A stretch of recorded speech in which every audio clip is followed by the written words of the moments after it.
Indeed. Welcome back to Pax Mithdosica. It's been a while, quite a while actually.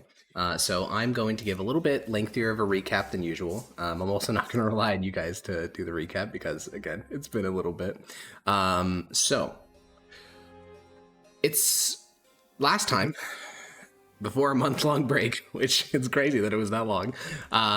The party was pursuing the Green Rider for about 5 sessions. You've only found snippets of information, details of its appearance, if it is even a him, though you've gotten differing reports from your praetor versus what's on the ground.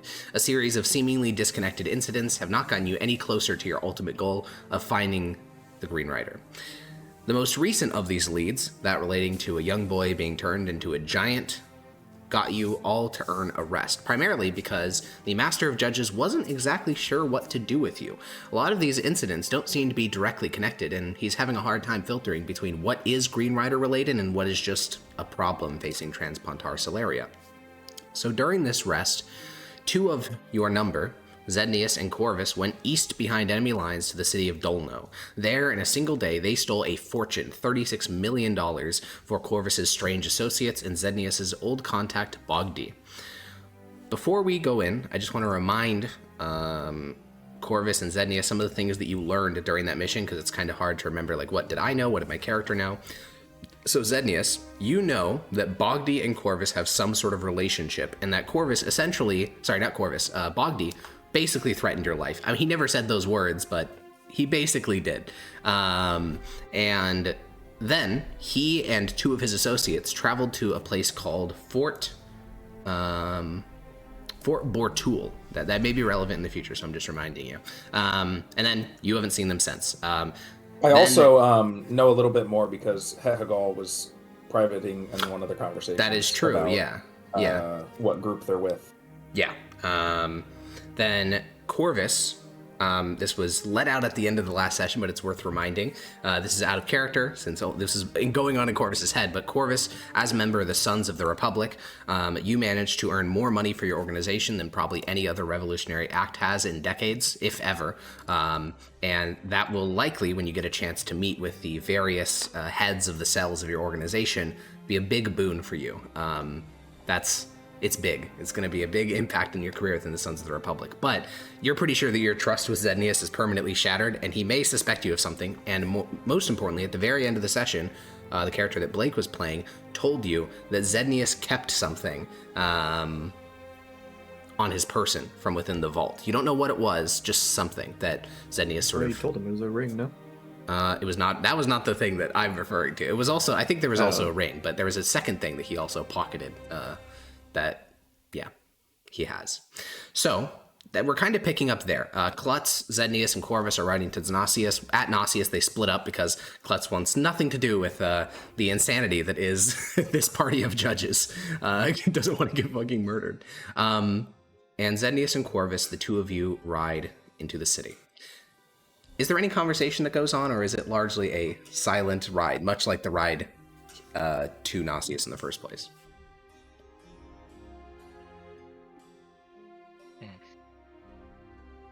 Sounds like the 2 of you are quiet. It's pretty quiet, unless he tries to speak. But I mean, like, I know where I stand. Yeah, all right. I agree. Then the 2 of you slow your horses down. You tie them up in the small stables outside of your estate in Nasius, and you make for a brief moment, you make eye contact as the 2 of you head inside of the villa, but then you split apart. And Zednius, you return to your room. As you lay down on your bed, and exhaustion begins to wash over you in waves. You feel a curious sensation from Het Hagal. It almost feels like a hunger, but rather than directed towards magical items, it is directed towards the idol that you have on your person. You realize that it is anticipation, and Het Hagal wishes to consume it now. And we just got back. You literally just laid down on your bed, yeah. If I fall asleep, he might eat it without permission, so we'll just give it to him now. Okay. in Patches, you see as you pull the idol out of your bag and you sort of hold it on your chest, you see in Patches his yeah? Once we arrive at home, I'd like to scry on Zednius. All right. Let me see something. Do you remember what part of the city your villa was in? No. I will go check that real quick. I need to go check the radius of a certain spell. Okay, so scrying would be possible because it's limited to one structure. So you would have to make a check on your crystal ball, which I think is... Isn't it that I'll post it? Isn't it Zednius has to make a save? Oh, you're right. It is a save in 5e. Yeah, it's different in 5e. So you know him firsthand, so that helps. I would not say you're familiar with him because you've met him twice. In a couple more sessions, maybe you'll get familiar. Do you have a likeness, part of hair, garment, or possession? I did not give him the hair. I do remember that, yeah. Why, sorry? Do you have any basically bit of him that makes the scrying easier? Like a likeness or picture, possession or garment, body part? So at the during the last session he gave me a hair of his. No, I refused. I do remember this as well. I do think he refused. That was one of the plans at one point. I thought you gave it to me after all. Is it on I said ask me when we get close, and you never asked me. Oh, I thought I did. Is it on your sheet? No, wait. Maybe. Alrighty. If it is, then... Let me check. It's not. It's Sojover. No, it's not. We're never recovering. Okay, then it's just going to be a flat save. I can find a possession in probably the house without... Like what? Like something from his saddlebags or something, right? That is true, but then that would delay the point at which you're scrying, so... Yeah, whatever. We ball. Okay, great. Then you begin to go look for a thing from his saddlebag, and we will cut to Zednius. So, Zednius, you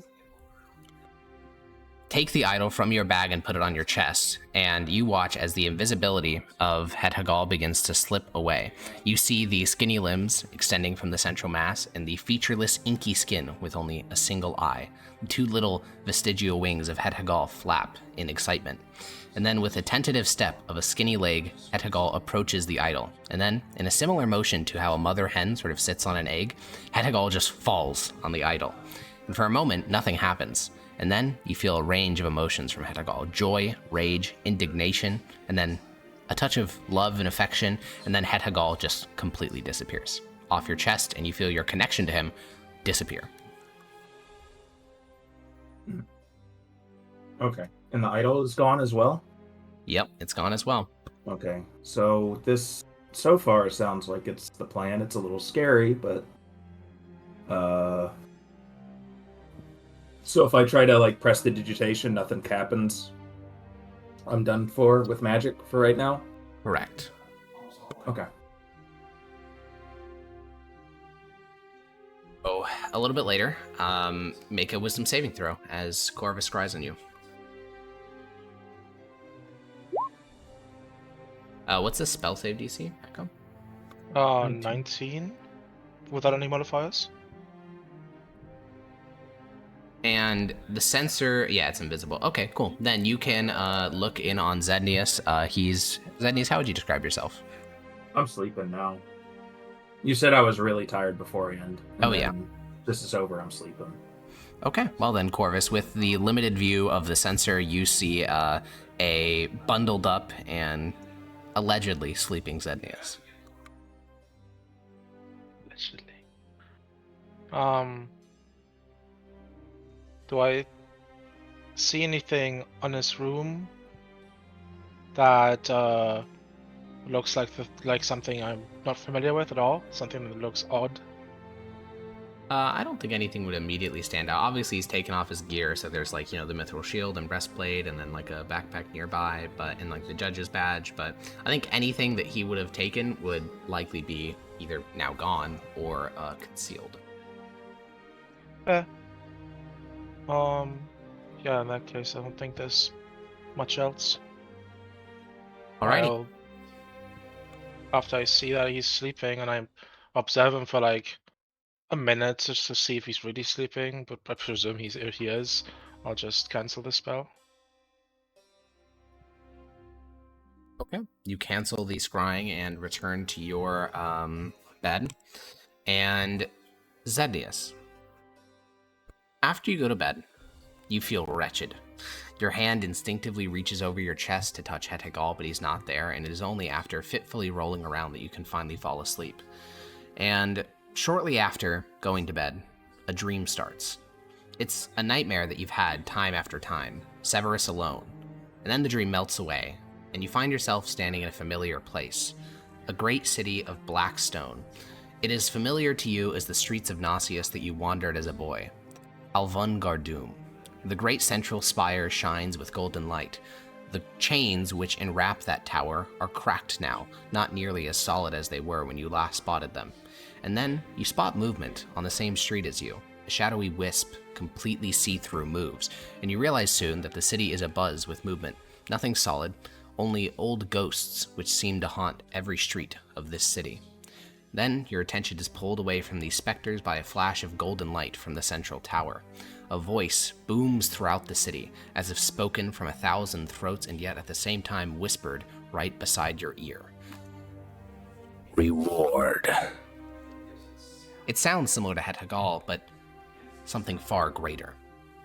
Then your eyes flash open, and you're lying in your bed, and there is a presence in the room with you. You hear a voice. Zednius. And you recognize Hetegal. Your connection returned, and with a rapid little spindly movement, he pulls himself up onto your bed, and you hear a retching noise. And you feel the familiar weight of Kalam Rasa flop onto your bed. I didn't know the sword was also gone. Okay. Well, it is now back, and while the blade itself is not transformed, since it's not a material thing to begin with, it is now a +2 magical rapier, and gives you +2 to spell save DC instead of +1. Oh.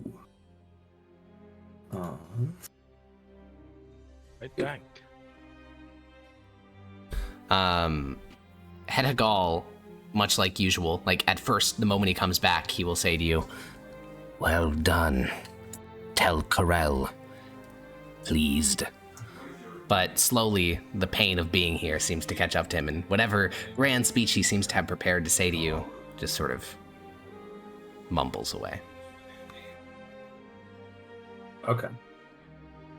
And then also BC. So it's still Hetegal, it's not the other guy? Not yet. No, it's not the other guy yet. Okay. And he's still just who he is? He's the same guy? He's the same little fella. He's the same Hetegal I expect. He's the same Hetegal you expect. And what did he say? Sorry, I was going through my menus. It's all right. He said, "Tell Corel is pleased." I hope it's worth it. Yes.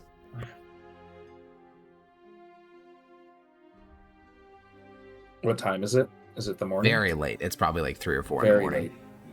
Okay, let's get some rest again. Yeah, and also, since it's been a while since that we've seen it, I don't know, I don't remember if I even ever actually shared with you, but this is Alvun Gardum. This is what you see in your dreams every once in a while. The Black City. Though now, it's slowly coming to life. The background of his solo session? Yeah, it was the background of his solo session. Okay, cool. So, is Kalam Rasa updated properly? I think so, yeah. Great. Then we need to zoom back in time a little bit, because this is actually halfway through the long rest. Earlier in the long rest, we have Maximus, Primius, and Grania. So I guess starting with Primius, since I know that you've thought about it a bit, Blake, is there anything you'd like to do during this long rest? Is it possible to work on 2 different skills at the same during the same long rest, or no? Okay, then I think I would want to work on perception. Okay, cool. Can you think of a person who would have expertise in perception that you would have access to? Is there not a guild that I could pay someone to do that? What guild would have an expertise in perception? Maybe like, I don't know, man. I'm not saying it's impossible. I'm just saying I can't think of a guild that would have that. Beggars, maybe? Beggars Guild is not really a thing in the Empire. That's more of a city-state phenomenon. Is there... We'll go with stealth instead then, because then I Okay. could just say Thieves Guild. There is no Thieves is Guild in Thieves the Guild- Empire. They don't Is support criminals. associating with them bad? There is no Thieves Guild. It's not like associating Oh. with them is bad. There just doesn't exist. It's the Frumentari instead. Okay. All crime is like illegal. Like they don't have you'd have to go like the All city state and crime invincible is illegal. overlords. Wait, I know. crime is illegal? I That's know, right? crazy. It's man. it is actually crazy. I don't know how many so many Fuck fantasy it up. worlds just have like legal criminal gangs. Man, I wish the one rogue I knew wasn't fucking dead. Yeah. He actually I think he had expertise in at least one of those skills. Shit. It's stealth. Perception, I don't think so. For stealth, you can reach out to the Imperial Legions because the Frumentari aren't the only intelligence organization in the Empire. The military, the Legions have their own intelligence cadre that are called Exploratores. So you could get one of them to train you in probably stealth. Would I have to pay? No, Okay, yeah. you're a member can I of the do that? Imperial family, and they're just a random bozo from the Legions. Right. Forgot about that part. Yeah, it's always the people who can't afford to pay that don't need to. But yeah, you can get 2 out of 40 progress towards stealth. Nice. Where do I mark that? Mark it in your tool proficiencies, probably. That's where other people do it. Okay. I always forget that you're a Dex Paladin. Yeah. Is there anything else you want to do other than that, though? No. Alrighty. What about you, Dota? Oops. We haven't done it because we've been busy, but the law schooling we were doing. Yeah, you can get, one moment. Ethan, did you switch microphones? Because, my goodness. I don't, I'm not sure how much longer I'm going to be here, considering my power just flickered. Oh, So the tornado hopefully, incident. Yeah, hopefully it keeps behaving itself. I'm going back to my computer right now, but Cool. yes, I'm on my phone at the moment. Awesome. Well then, Dota, to answer your question about law school, do you remember how much we ruled you were getting proficiency? I have 8, so I assume 4. That is also what I was thinking, so that's good that it matches up with my previous self. So you can get 12 out of 40.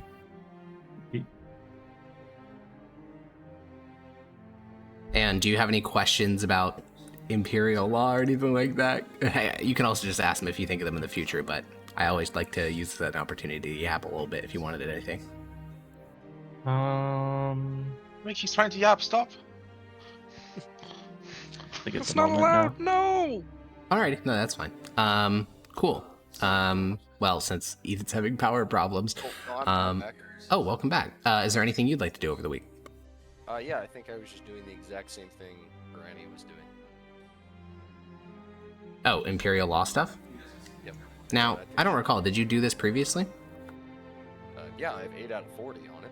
Oh, shit, okay. I didn't know the two of you were, doing that. Weren't they studying together? I guess so. Yeah, then you can get to 12 out of 40.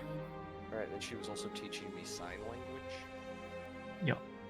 Yeah. Well, I believe you have to, you gotta pick one or the other this week.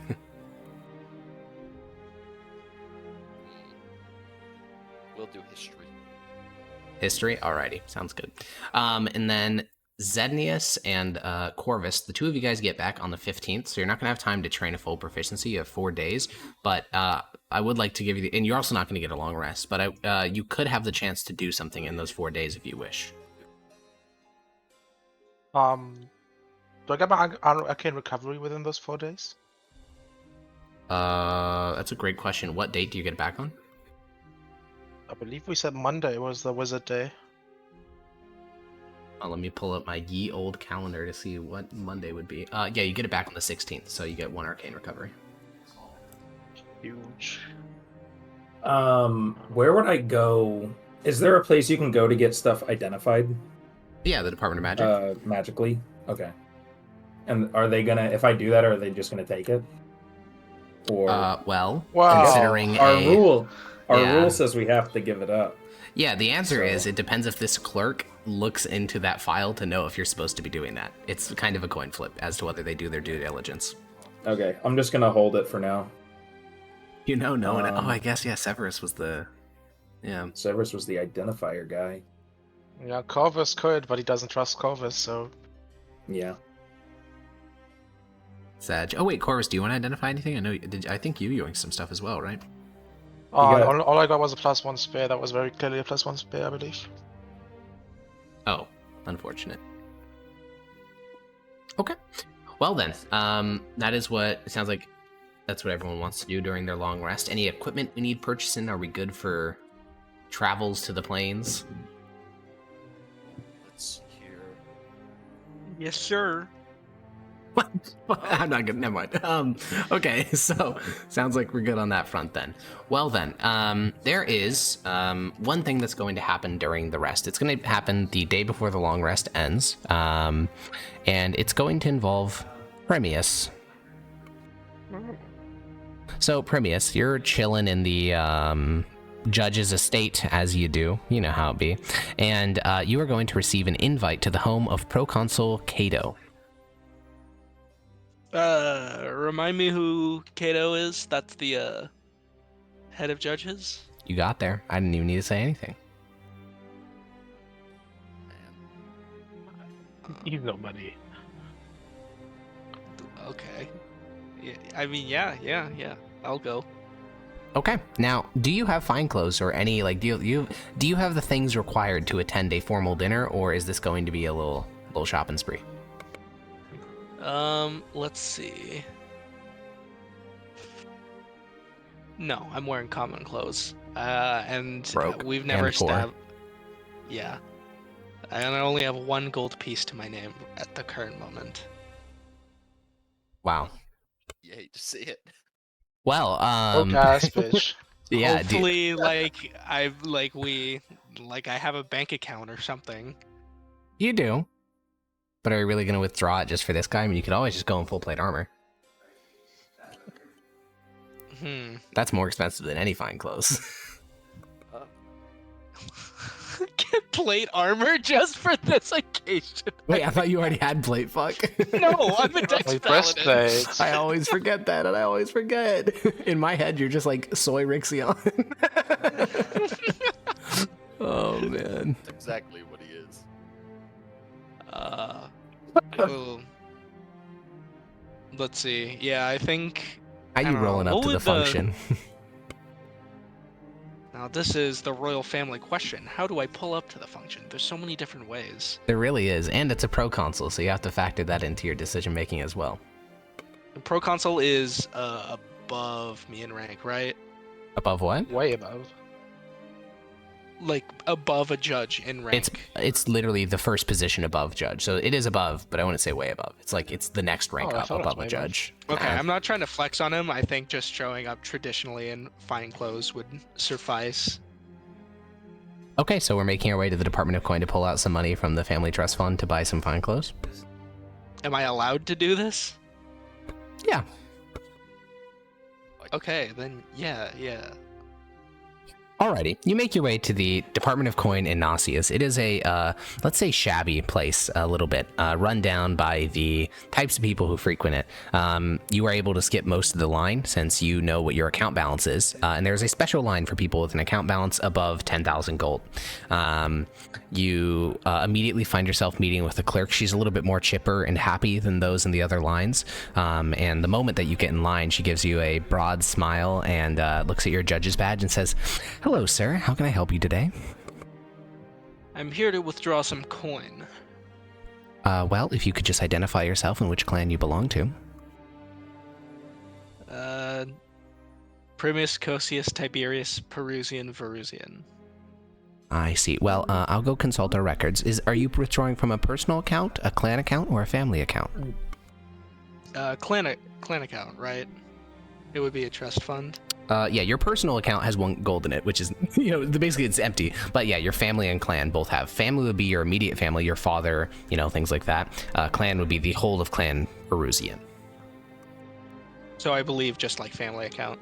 Okay, then she will disappear behind the counter, and she'll return about 10 minutes later, and she'll give you a sort of furrowed eyebrow expression. Say, "Well, we were able to guarantee that your account exists and the gold that the Department of Coin Records indicated it has, but unfortunately, there's been a small clerical problem that's come up."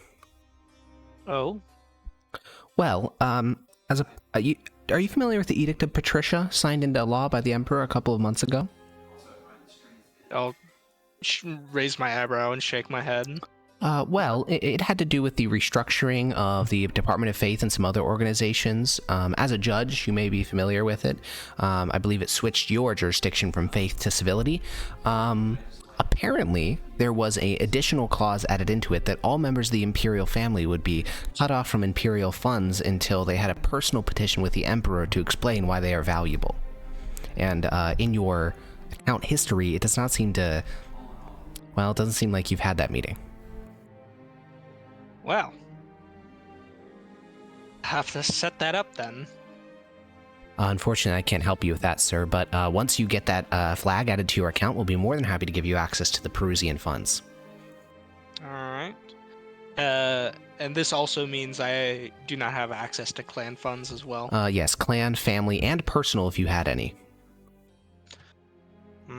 I'll nod. Well, thank you for your time. Yes, of course, sir, and I'm sorry I couldn't be more helpful. You're good. So, how does Primeus feel being cut off?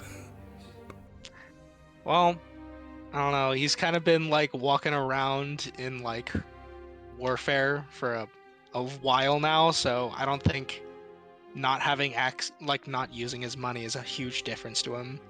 Fair enough. If he's willing to like have his clan title and join the Galentine Wars, I don't think he's the one to carry around satchels of money. Yeah, so you're gonna get right on that meeting with the Emperor, right? Yeah. That doesn't mean I don't need money. Yeah, for sure. So, do you have any indication or idea of how you'd even get in contact with the Emperor? Maybe through like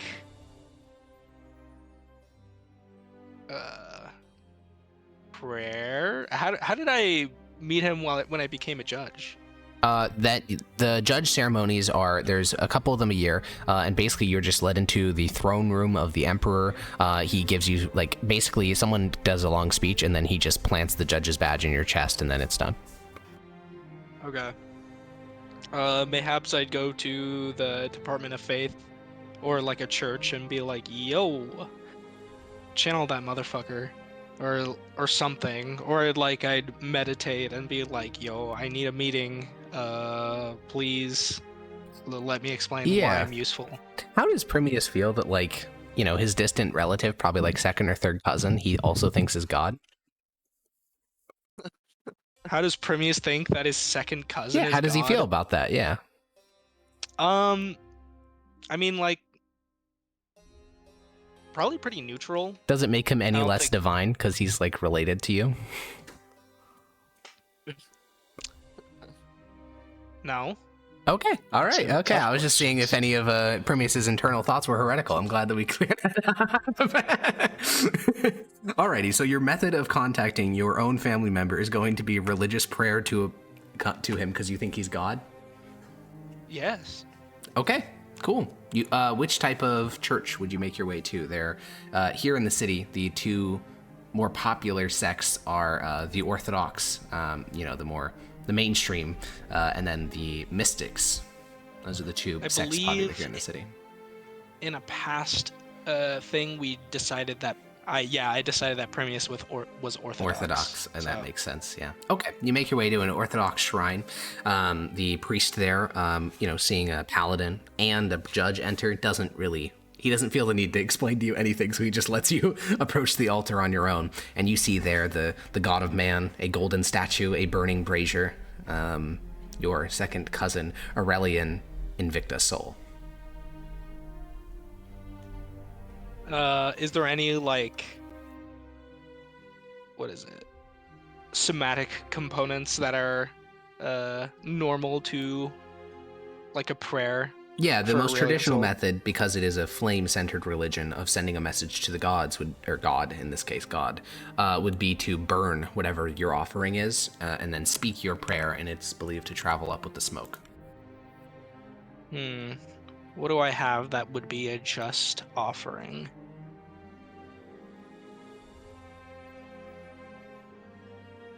I'm just picturing. Sorry, while you're thinking about that, I'm just picturing like the Clan Perusian like reunion, and to RSVP, you have to like burn a prayer offering to God. Yeah, like it's instead of like calling somebody on the phone or like leaving a message, it's just like sending smoke signals Yeah, I with burned you a prayer. prayer offering last Wednesday. I'm surprised you didn't get it. Oh, I got a lot on my plate. It must have been one of 17,000 I heard that day. Dude, this is like eerily similar to how it feels to like contact your like older relatives and like ask them for a job, but like Yeah, it's pretty politely, close to just that, being yeah. like, "Hey, aunt, I know you work in HR. Like, I'm looking to be in that field too. Yeah, give me Can I get a job, please? Yeah, can I have access to the clan buds, please? Yeah, it's so real. It's The Nepo funny. baby got cut off. No. So, what is our offering to the great emperor of man? Wait a minute. The only thing One I could gold think coin. of that, yeah, it would be my last gold coin. Yeah, no, Gold that is not a was traditional offering, nor are any coins. I mean, don't get me wrong, you can What? offer them if you want, but that's more of an offering to the church itself.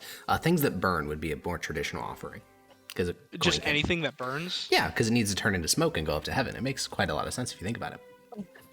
Yeah, all right, yeah, fair enough. Bing chling. One coin in your bank account? No, the Yeah, gold no, coin we was have- on his person. That's his Oh. entire personal wealth. Ah. He's not a property holder, no personal bank account, just a dude. 4 bison rations would do it probably. Absolutely, and food is a very common offering. Okay, yeah.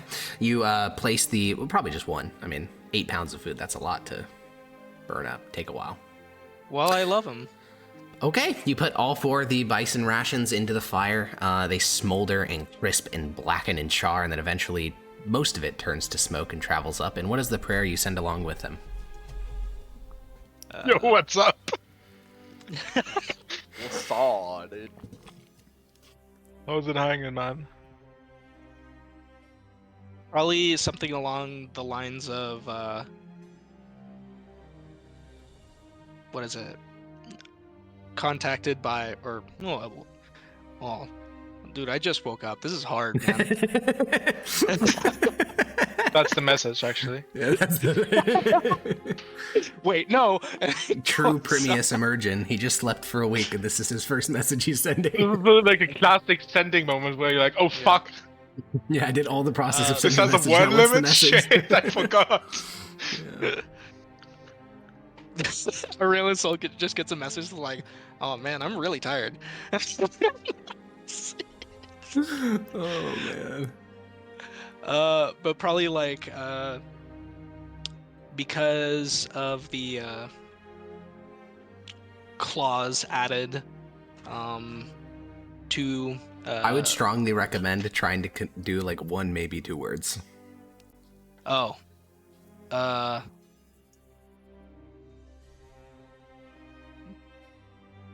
Required meeting. Okay. You send the prayer of required meeting up to heaven, to God, to the Almighty himself, and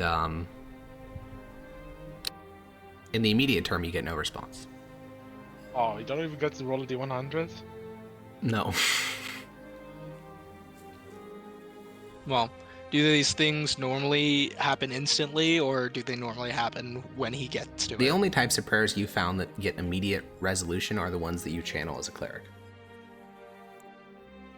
I mean, like Or paladin function. for now, like I've done all I can do. So, Yeah. do you normally like just go on with your day until he's like, "Hey, what's up?" Well, admittedly, there's only one time in your entire life that Aurelian Soul has ever said, "Hey, what's up?" And that's when you died. Yeah, oh, fair. So, I would say it's quite rare for him to say that.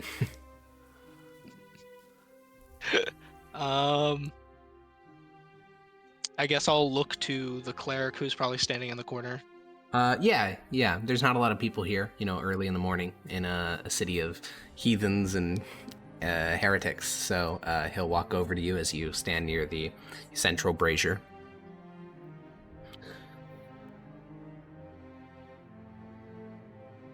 He looks at you. I'll look at him. Did you need something, Bo Judge?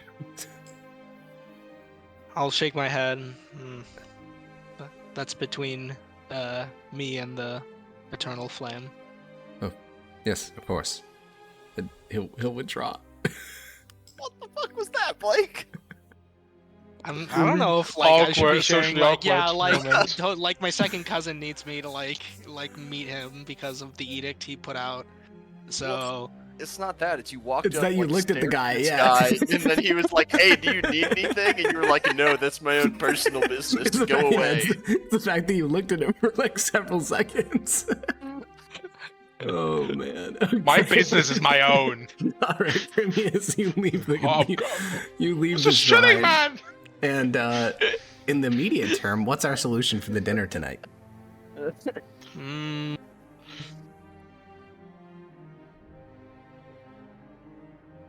what is my immediate solution?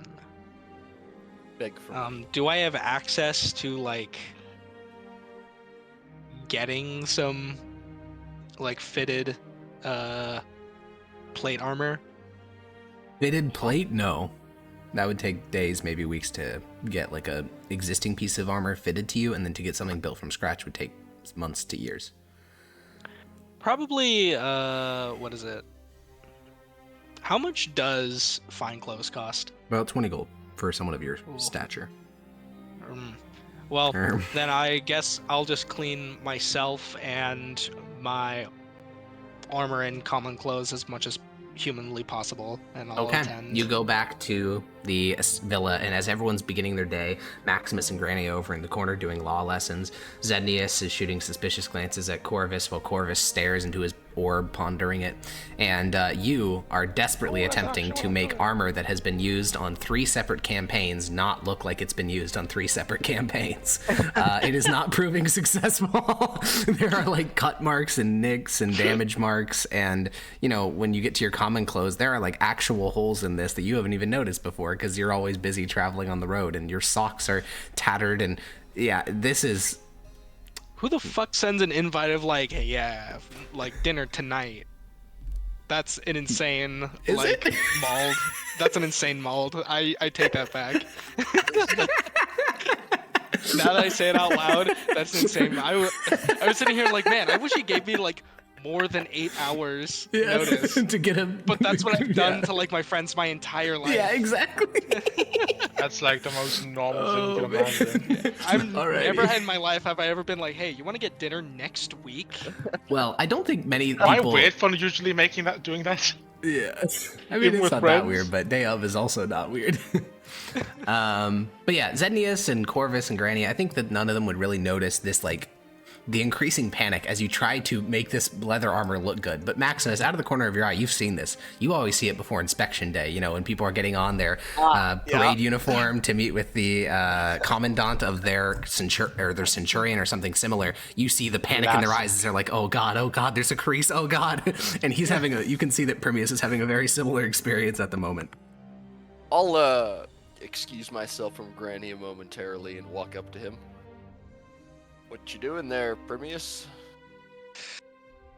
A proconsul has requested me for dinner, but I was cut off from family funds, so I do not have the funds to buy fine clothes. And It's not funny. Yes, part of the decree of what's its nuts or whatever it was called, right? Oh, forgot to read the fine print. classic. Set out a request, but we'll see when he gets to it. You want some help with that? Help? With cleaning your clothes there. Well, I did do this for a decade and a half. Well, I'd be very grateful for it. Of course, it's not quite the same when you don't have someone to clean your clothes all the time. Yeah. Maximus, you with Primeus, you pull out the nuclear weapons of trying to uncrease this leather. You get it soaked in warm water and then start smoothing out the leather manually to try to get rid of the many, creases and road damage to this leather. And you're starting to get like little leather patches that you gently sew in. It's an endeavor. It definitely chews up like an hour or two of time, and then letting the leather dry off and then getting the common clothes all situated, adding in patches. Luckily, it is not a parade inspection because he'd be getting in severe trouble, but it's just a dinner, so maybe they'll like the rough and tumble look. Maybe that'll help his mystique as an imperial judge. Maybe. Yeah, but by the end of it... Or they'll be like, who is this bum? But by the end of it, you are the best you've looked in probably before the Galentine War, so like 3 or 4 years maybe. You get your face clean shaven, which you rarely do. You get your hair trimmed. Yeah, it's a whole thing. And that evening, as in fact, sun... Yeah? I was just gonna say, does he even have like a razor blade or whatever? Because if not, like I would let him borrow mine. I have a mirror and a razor blade. Yeah. On my sheet. Primeus, are you using the Corvus mirror and razor blade? I suppose I have one of my own. Oh wait, he doesn't really shave, so probably use Corvus. Yeah, wow. We did it, guys. We wrote as a community. We helped him get prepared for a social function. Wow. All right. Well, you do all that. And then that evening, as everyone else in the... This is like a real Blake experience of what it's like to like hang out with Alex. like average work I put in for you. Oh, blush. So everyone else starts to prepare dinner for the evening, but Primeus, you go off, and you've never been to Cato's home before, but it's actually really close to yours. It's only a block and a half away. Wow. In fact, you begin to realize this is not actually where he lives. This is just another house, likely owned by the governor, that's being temporarily given to him. And the main reason you make that assumption is because above the doorframe, you can see the emblazed insignia of Clan Viria, which is the same as your place. Your place also has the Clan Viria logo there. A bygone era when these villas were built 100 years ago, and Clan Viria was the strongest of the Republic. Yeah. Oh my god, I'm fuming. Yeah, and you're in one of your old family homes that were taken away from you upon the death of the Republic. that's like fucked up, man. How could you do that as the Corvus? So, Primeus, as you approach the villa, it's a lot more active than the one that you guys live in. On the front lawn, you can see servants, at least 8 of them, that are pulling in different trays of food and doing laundry, attending to the shrubbery. And when you approach, there is a singular guard, a legionnaire of the, I think, 10th or 12th Legion? I don't remember which. Oh, it'd be 10th there. And as you approach, once he sees the judge's badge, he asks no further questions. He opens up the little gate and you walk through. You approach the door and a servant will walk over to you. They sort of wipe their hands off from the suds of the laundry bin on their pants, and they say, "Hello, were you invited to tonight's dinner?" I was. Perfect. Do you have any special dietary restrictions? None. All right. Well, please go in. I believe dinner will be served in around 35 minutes. Thank you very much. And you open up the door. It leads you into a little closet, a mud room. You take off your outer cloak. You take your boots off. You stretch a little bit, and then you step through the mud room. And immediately your ears are assaulted by the sounds of children. In the central courtyard, where back in your guys' villa, that is a place of quiet contemplation and enjoying nature. Here it is an active brawl of about a pack of like 12 children of varying ages, from like 5 up to like 13, playing and talking and chatting, and centered around older people listening to them. There are also various adults spread throughout the courtyard, likely the parents of those children. They all look your age or younger, no one really older than you. And then past all that, through the courtyard in an open chamber with an open doorway leading into it, you can see the dining table. And there you can see Kato, an older woman. And as you start to look at some of these faces, you begin to put the dots together and realize probably all these people are Kato's family. Because like that woman kind of looks like him, and she's like young enough to be his daughter. That guy kind of looks like him. Those kids, that's like a mini Kato without all the wrinkles. And you realize he has like 5 kids and at least like a dozen grandkids, all within this villa, just, sprinting around and yapping and talking as he just sits at the head of the dining table, taking in a quiet moment of relaxation. Now I'm even more confused. What does he want me here for? But he seems to see you across the courtyard and the dining table and all that, and he, sort of stands up and gestures with 2 fingers for you to approach. Okay, I'll do that. Yeah, the moment you take a step forward, the jingling of your armor and the weapons and all that draws a lot of attention, and especially the kids when their eyes fix on your judge's badge. And one of the oldest of the boys, maybe 12, begins to walk over. You can see a question forming on his lips, and then you hear Kato's voice boom across the courtyard. "Leave him alone!" And the whole place remains a bit quieter, and you're able to walk through the courtyard unbadgered by children. And Premius will slap the chair beside him. Yeah, I'll sit. I hope that I didn't take you away from other plans. Not at all. Well, the food should be good tonight. We'll talk about business afterwards. It's understood. He eyes you up and from down, there, and he will mention... So, you don't have your uniform from the time in the Legions anymore? No. Then there's also, I believe it's part of the edict of, you didn't meet with the Emperor. disassociating from the Department of War. Now that I've changed departments twice now. I actually know one of the people who drafted that edict before passing it on to the Emperor. And that little byline referring to you and your fellows, it was only written to punish one person in the Imperial family. Oh, do tell. Well, the heir to the Empire, legate of the First Legion, hadn't visited his uncle in about 4 or 5 years. Now he has to if he ever wishes to fund his legion.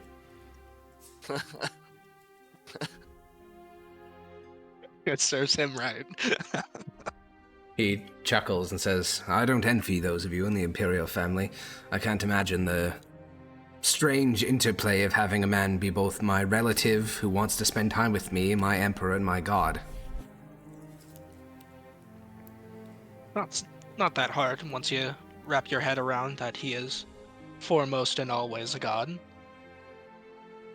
Well, you don't have a problem with that. And he gestures towards your glowing eyes. Well, as I said, business is for after dinner. And Kato will just start yapping. His wife will join in on the conversation. His eldest son is also here, who's about your age. And slowly over the course of the next 30 minutes, people begin to go to the table. Kato, in work hours, very utilitarian he is, largely only talking about your specific duties. He talks about, just general events. He talks about the state of the Empire, his kids going to symposium. He talks about, the stress that he has because he has a son who's not here, who's in one of the legions on the plains, who's serving as an officer. He talks about, philosophy and history. That old guy got a lot of info in his noggin. Mm-hmm. Is there any questions you'd have for him? Anything you wanted to share, or are you just absorbing it all until the dinner is over? No, yeah, I'd probably engage in the conversation as well. I'd like to imagine that Premius has absorbed a little bit more than just war. Than his character. Yeah. The Imperial education certainly helped on that front. Imperial family education certainly helped on that front.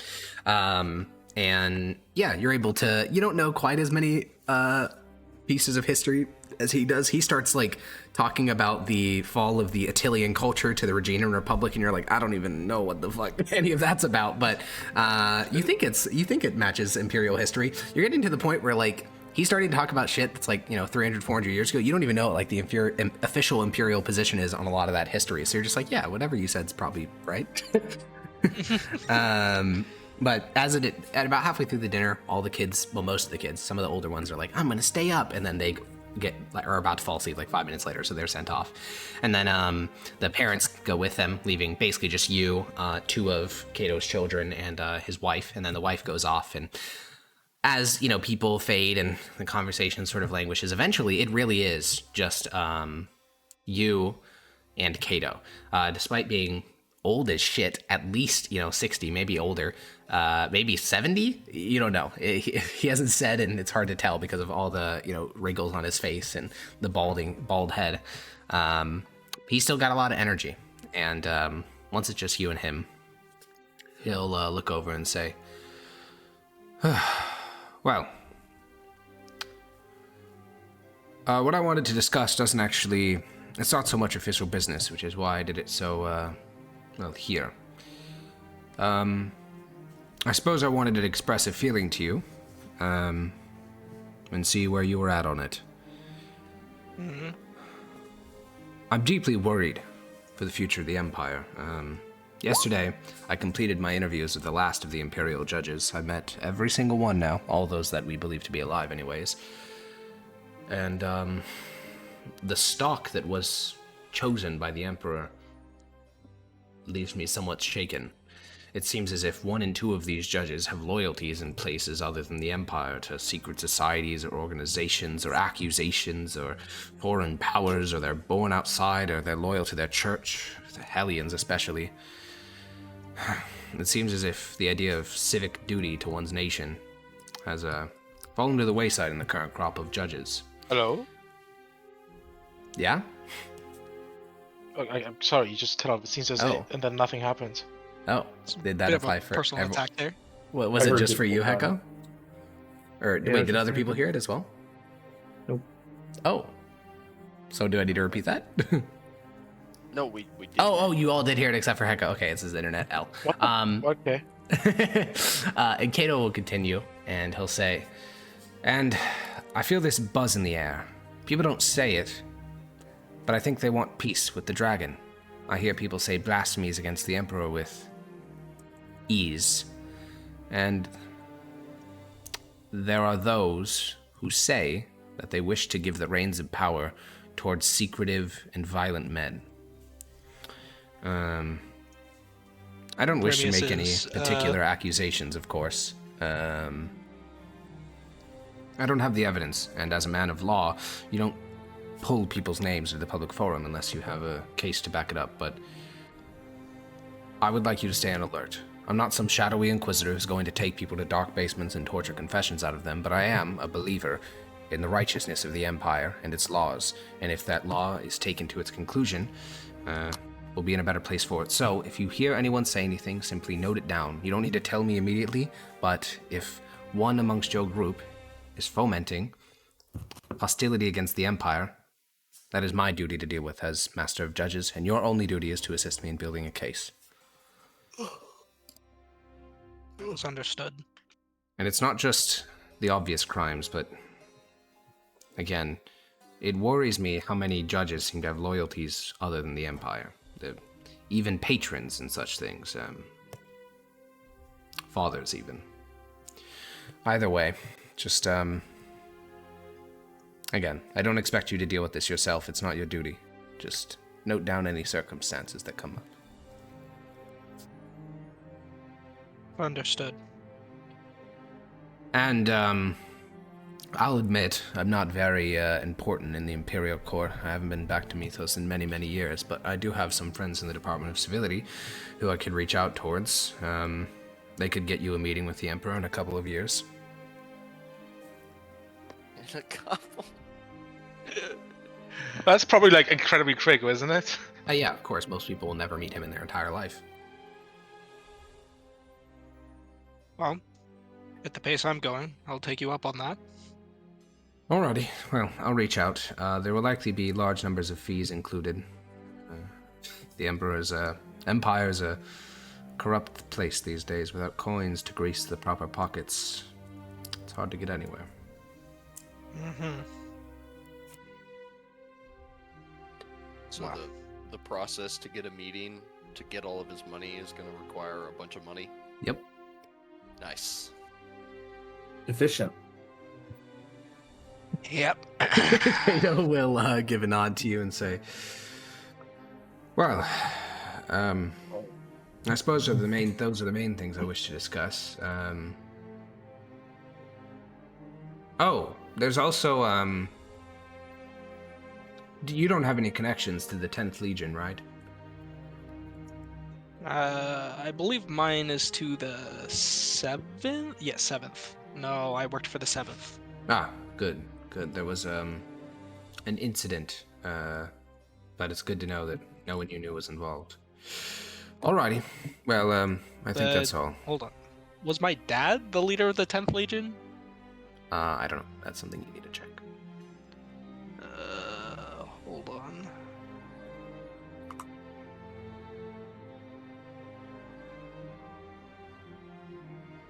I don't think we wrote it down. Then likely not. Alright. But the 10th Legion was the people who failed to, repel that giant.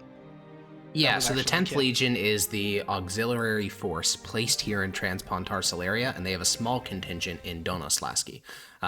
So they're like they're mostly made up of conscripts and mercenaries. It's not like a proper legion of professional soldiers. Yeah, I'll be. Why do you bring this up? As I said, an incident happened last night. You'll probably hear more about it from the broadsheets, but the broad strokes is that there was an assassination attempt on the legate of the Legion at Fort Bortul. Lots of men were killed. The Tribune was killed, the Tribunus of the whole Legion, and currently it's suspected that Tabrashan rebels from Donoslaski were involved. To have a legate get assassinated, or nearly assassinated, it's quite a big deal. That is a head scratcher. If you're unrelated, though, it means no one you knew was harmed in the fighting. Anyways, I know it doesn't look it, but I'm quite tired. So I'll see you tomorrow. You and the rest of your judges will receive summons. I think I have a good inclination as to where to send you all. Very well. His wife is here, so I could thank her for the meal. Yes. No, it was just you and him. Oh, okay. Then I'll. Also, as the servants who stand made it. No noble woman of Mithdosica's making a meal, bro. Right. I forgot about that. Yeah, nice home cooked meal salutes the servants. Yeah, but then I'll thank him again, give him a proper thanks, and I'll leave. Yeah. Yeah, you make your way back to your villa and get a good night's sleep. Yeah.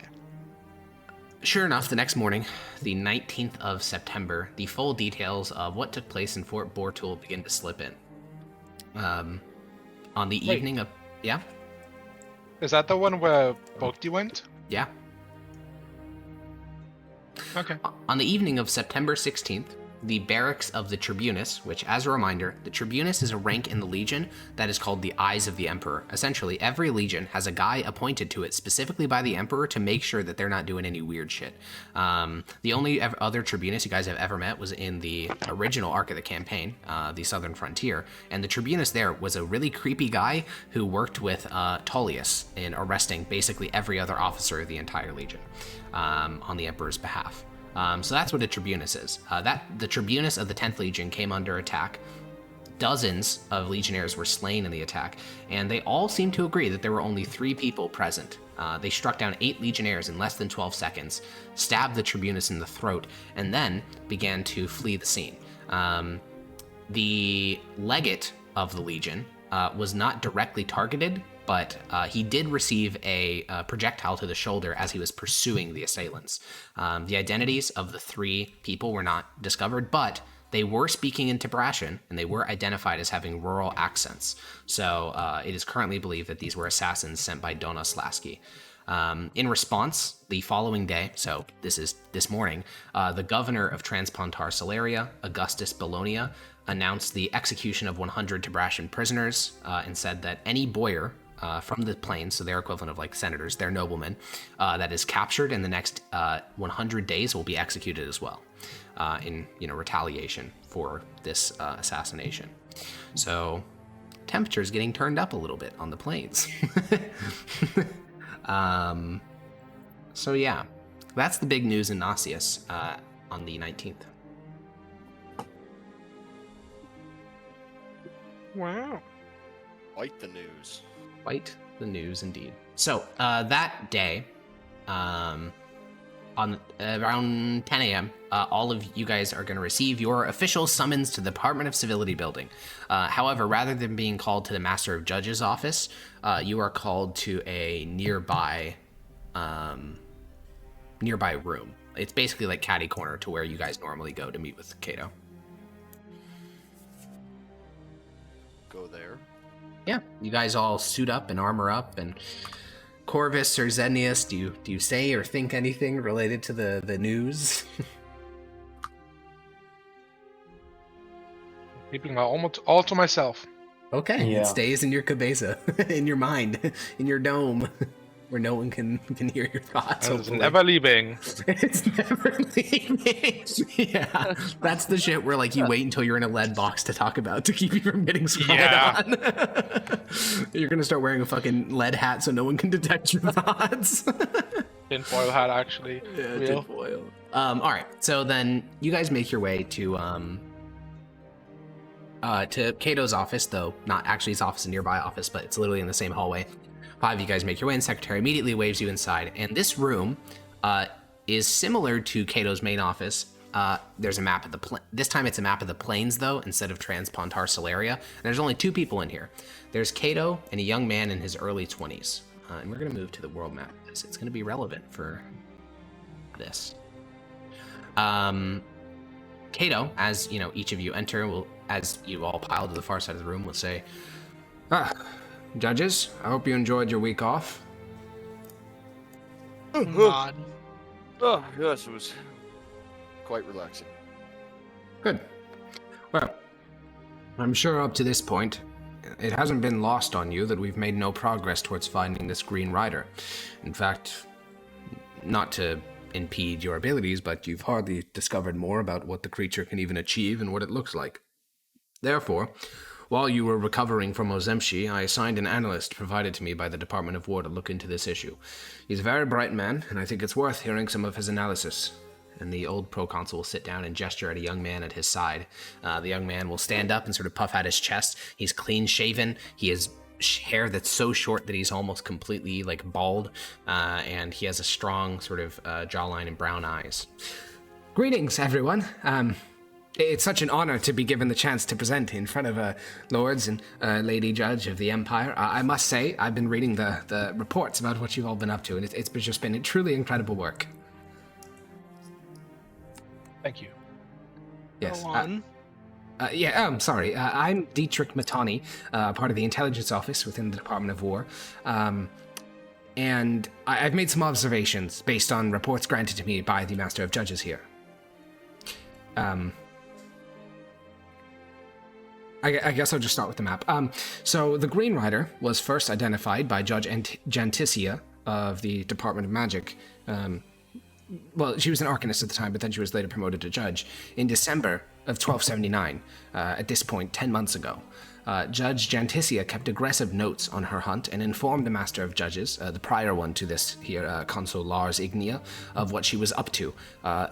She went to Lubel, and then from there traveled on to the ruins of Ostatik. If you are familiar with those locations. There are reports to confirm that she reached Lubel, namely from the Kiage there, but there was no information on her after that. There were many attempts to go to Lubel, but she simply couldn't be found, which led to the belief that she died in the ruins of Ostatik. Her notes were not recovered, and that is the state of her investigation. So it was these facts that initially led to the assessment of the Green Rider as it existed when you were informed of him. So I took the liberty of reviewing the dates of your adventures and the letters that were sent to the office of the Master of Judges, and I think I've made a sort of timeline of events. Are you familiar with the town of Druzba? Nod. Yes, the Myconid colony. Incredible work. Wow. The earliest letter sent from that town indicates the date of April.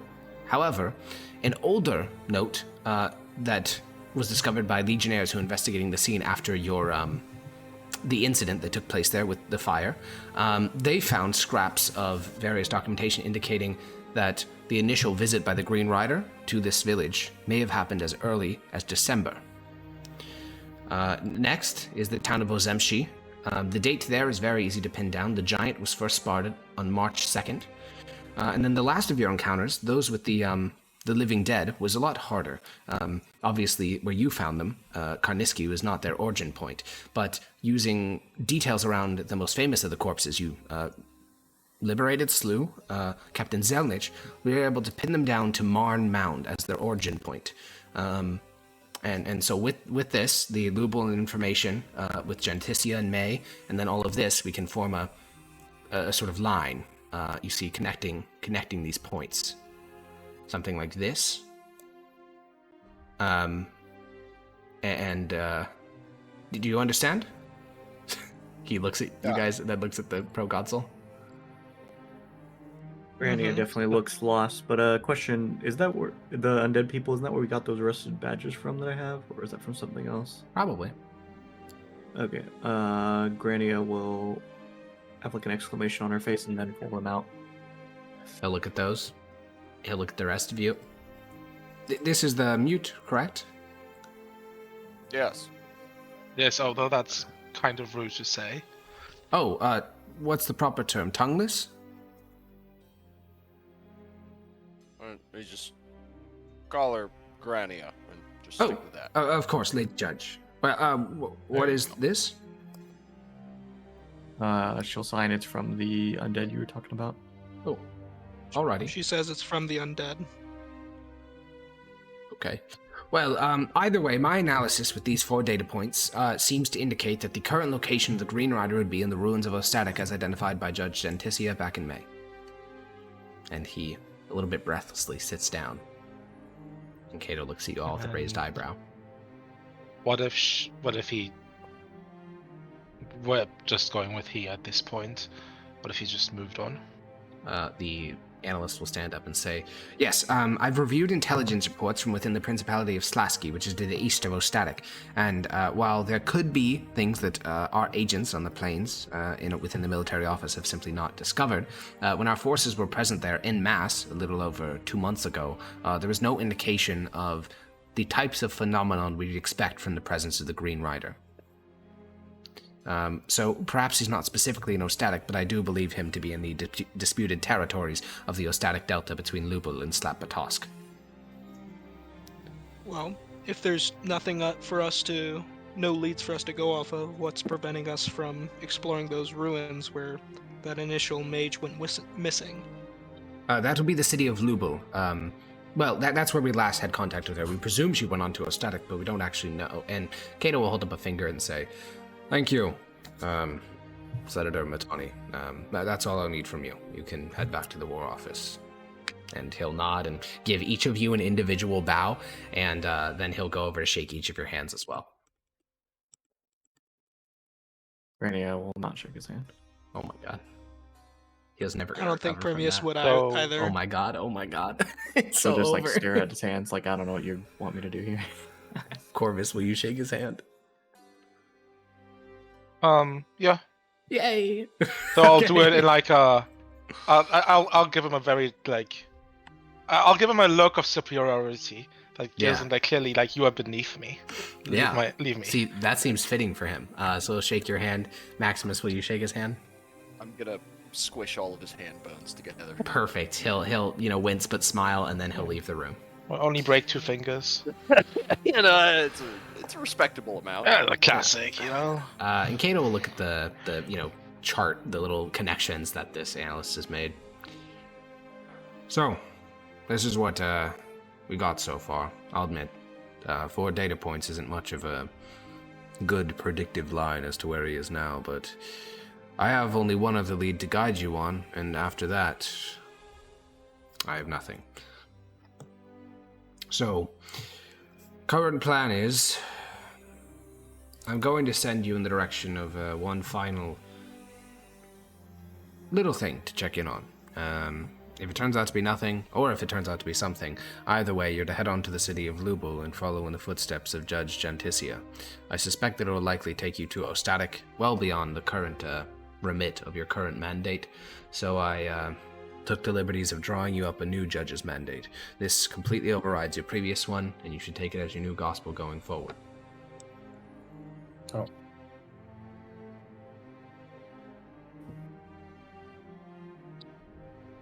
And he'll hand that scroll over so each of you can read it. So the major differences that you guys have are you are no longer allowed to make, you're not supposed to make any diplomatic promises. You're not supposed to explain your objectives to anyone, including like foreign princes and stuff like that. That one was kind of implied in the previous one, but now it's explicitly stated. And instead of doing stuff that would be illegal for an imperial citizen, now it's for imperial legionnaires in hostile territory, which is a lot more forgiving. You're allowed to do a lot more. Is that like just war crimes then? Basically, yeah. Don't do war crimes. War crimes are back on the table. Yeah, everything else is okay other than war crimes. So yeah, your mandate has been greatly expanded. My favorite crimes. By war crime, you mean like not killing large numbers of civilians? Well, even that's not.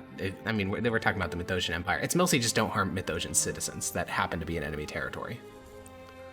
Oh. Yeah. Oh, okay. Listen, it's the Mythosian Empire, man. They're not they're not holding Hague conventions for their own soldiers. And then and then he will also hand you this. When I was sorting through the letters, and when I saw this originally, I didn't think it'd be related, but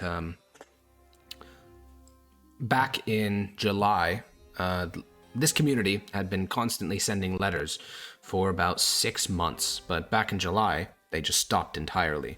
It is a bit out of the way to Lubul. It's technically within the boundaries of Kuzhvasko, but it's a veterans colony, important people to the Empire, and I'd like to know if 4 villages have just been wiped off the map.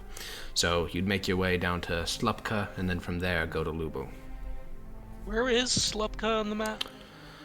Slupka is... He'll look at the, little, strings, like the yellow strings drawn across the map by the other person and by the analyst, and he'll take one of the strings and circle it around a village. It's located within the boundaries of Kuzhvasko. Really out of the way. Suppose we can go check it out. I would hope so. If the mission there proves exceedingly difficult, I'd recommend retiring in Palama for a recovery period. The city of Patricia is already heavily overtaxed. I'm not sure if you'd find adequate accommodations there. But I don't see you coming here until you've looked into both Lubul and Slupka, so you'll probably be gone for quite a while on the plains. Well then, suppose we should head out. I would think so. This is your chance to ask any clarifying questions you may have regarding your mandate, though. Let's see.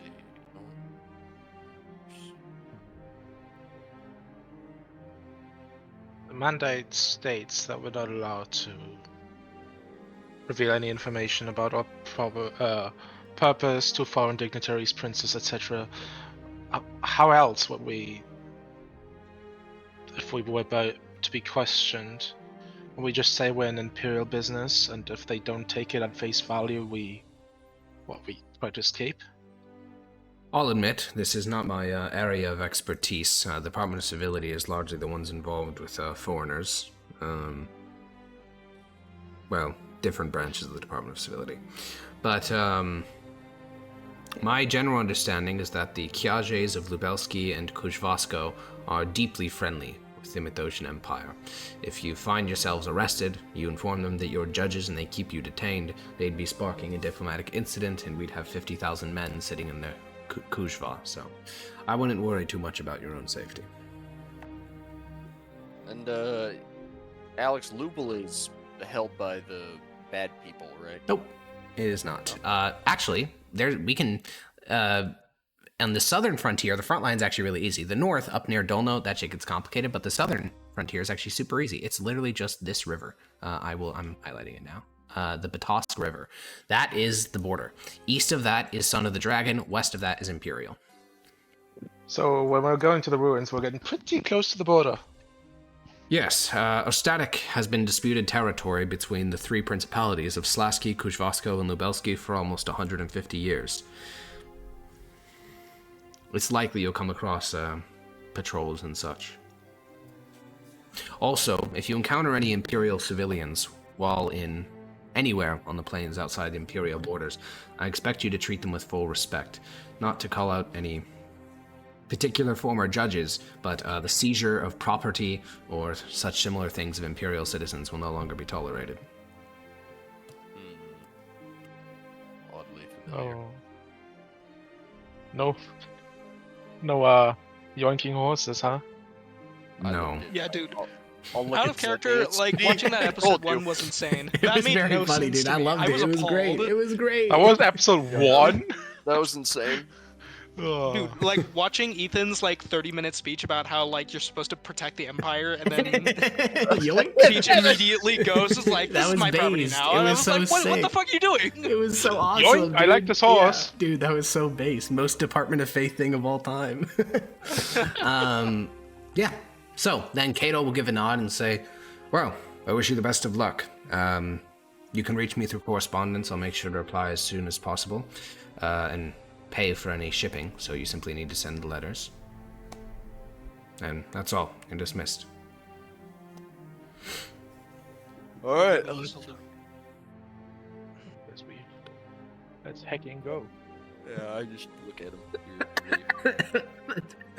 Oh man, he said let's hecking go. Father's the ass. thing. Alrighty. Well, let's go. Yeah, so as we head out of the Department of Civility, sounds like we have no follow-up questions for Cato. So we can get our horses, get our equipment, get our supplies from our home, and we can get ready, head out onto the plains. We're good equipment-wise, I assume, because no one bought anything during the short rest. So What is there about any... selling things? Oh yeah, I mean, anything you want to sell? Well, yeah, I have a few curios of non-magical origin. Of non-magical origin. Is that what you Mhm. said? Or magical? Non-magical. Non-magical. Okay, cool. What are they? I believe there's a crystal. Was it a flute or candlestick? Let me check my sheet. Yeah, I'll pull up my handout from Sounds the previous right. session. It's a crystal flute, a crystal harp, a crystal Oh, yeah. decanter, and a golden statuette of a pig. Yeah, so this is just going to be you going to... Now, if you want to get... Okay, do you want to get, like, auction prices or, like, material value prices? Um, Because if you want just the material Honestly- value, this is as simple as going to a jewelry shop. probably just material value, unless any of these are like particularly extraordinarily looking. The Because crystal I don't flute wanna- looks pretty crazy. I mean, it's all carved out of one piece of crystal that's as big as your forearm. I don't really want to attract too much attention, but I guess the flute I'll try to put on auction. Okay, well, auction it can't really be done with the time constraint you have. That'll be a thing for the future. But the other two items, what were they? The decanter and the pig? The decanter, crystal harp, and Oh, statue okay. of a pig. The harp is even fancier than the flute. Oh, But the pig and the decanter can both be sold for their raw material value at 125 gold each or total? total. Okay, I'll do that. Alrighty. Yeah, the harp and the flute, when the jeweler looks at them, he Any doesn't... taxes I have to pay on that? Yes, but no, we're not going to simulate it. Okay. I'm not making you pay 28% fucking progressive taxes in the Mythosian Empire, though you definitely would. And yeah, so the crystal harp and the crystal flute are both unique enough items that the jeweler will not buy them because he doesn't know how to like evaluate them and recommends that you sell them at auction. Okay. Yes, Blake? But he do that for me, and I get a commission for that or something? No, a normal jeweler isn't going to have an auction thing. You're going to have to go to a dedicated auction house with, dates and times and dedicated like staff who take care of it. It's just a whole thing. You just don't have time to do it today. Okay. Blake? Am I allowed to sell a large amount of food? Because I don't think I could have 50 rations with me and not have some of them go spoiled. I would agree with that. You can sell them for 5 pence per. Okay. I think I'm going to sell 30 rations. Cool. So that's 1 electrum, 2 silver, 1 electrum, 10 pence. That's why. 2 silver, 10 pence. Yes, sir. And then I wanted to sell a short bow and get 2 longbows. You wanted to sell a short bow and get 2 longbows. Yes. Okay. May I ask why you need 2? Yeah, I was also thinking that, but I wasn't going to ask. Good point.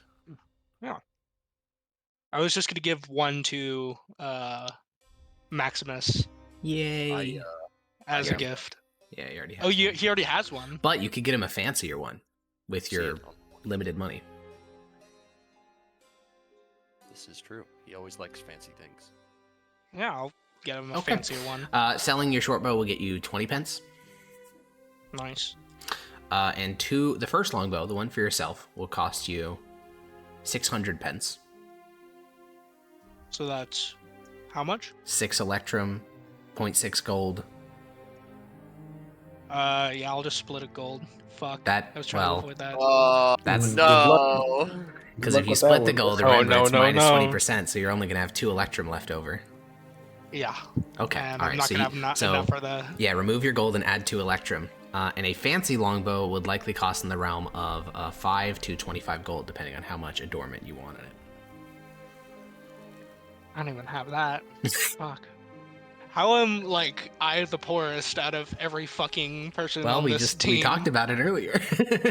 Yeah. We had an extensive 30-minute cutscene as to why you're so fucking broke. Found all from the family trust fund. Yeah. Yeah. I'm just kind of waiting until he's like, "Yeah, sorry for the delay, my guy." Well, it's not exactly that. It's that you have to meet with him and be like, "Great Emperor and my uncle and also my god, please give me access to the family trust fund. I'm so useful." Let's see. I don't even know if I have enough for 2 regular longbows. You do not know, which is why I didn't mention it anymore. Yeah, so I'll just get 1. Yeah. Broke. Alrighty. Oh, boy. You guys get on horseback. How much is arrows? 100 pence for 20. Does Premius have any spells worth selling? Get money? Probably, but he just finished a long rest, so if he used the spells now, Yeah, there'd be less use spell them up. slots for the future. Oh, you can't retroactively use it up. You should have said that during the long rest. No, I'm saying use them up now before we leave. Oh, What? Before you leave the city, so he has no spells for your adventure? No, I don't have gold. That is true. That's actually very Yogi spitting here. Are you trying to get him into an accident or something? No, Yeah, I'm just true. fucking The around. assassination plan. This is what Ethan was talking about when he said he had big things in store. He just gets him to use all of his spell slots and fucking kills him. Okay. And makes money off of it. True. All right. So you guys set out from Nasius. Also, I don't know if I'm allowed to sell my spells without getting in trouble. The Department of Faith is chill with y'all right now, so you'd be fine. I remember we talked about it, and I was like, "Can't I just sell spells?" And you were like, "No, because then your family would be like, yo, we don't want you doing." I mean, that shit." is also true. It's a bad look to be laboring as a member of Clan Verusian, but you're also poor, so. You took Yeah. away my money. You did this. Yeah. Alrighty. By the way, I'm getting 40 arrows. Okay. And he's poor again, Sag. Is that every ounce of money that you have? He's poor Yeah, I have again, 1 electrum. Sag. Dude, he has $100 in his pocket. That's so funny. Okay, Yeah, it's to his name. you guys leave Nasius and begin riding across the plains. We have Maximus on Mickey, Corvus on horseback, Zednius with Hethagal at his side, once again a powerful Kalimrasa aboard a regular horse, Primius on... Are you fine steeding it up, or are you just a normal horse? I'm just a normal horse, man. Normal horse rider. And then Grania. It's poor boy mode. Poor boy hours. Poor boy hours. And Grania and the Fluttering One. And with this motley entourage, you begin to ride southward across the open plains. Since you are still well within the bounds of Transpontar Celeria, it is safe enough that we don't really need to worry about encounters. And the only thing you need to do is subtract 2 days worth of travel in rations. So Ethan, can you subtract 10 rations from your sheet? Yeah. Cool. What about... but I have rations. Yeah, but it's easier if one person does it. Oh.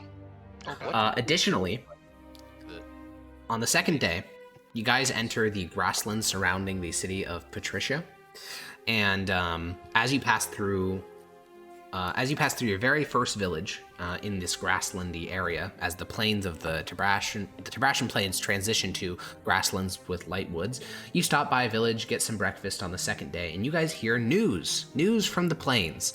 And do you guys think it's good news or bad news? Probably bad news. It's gonna be great. It's always good news. Bing chilling. Yogi is actually right.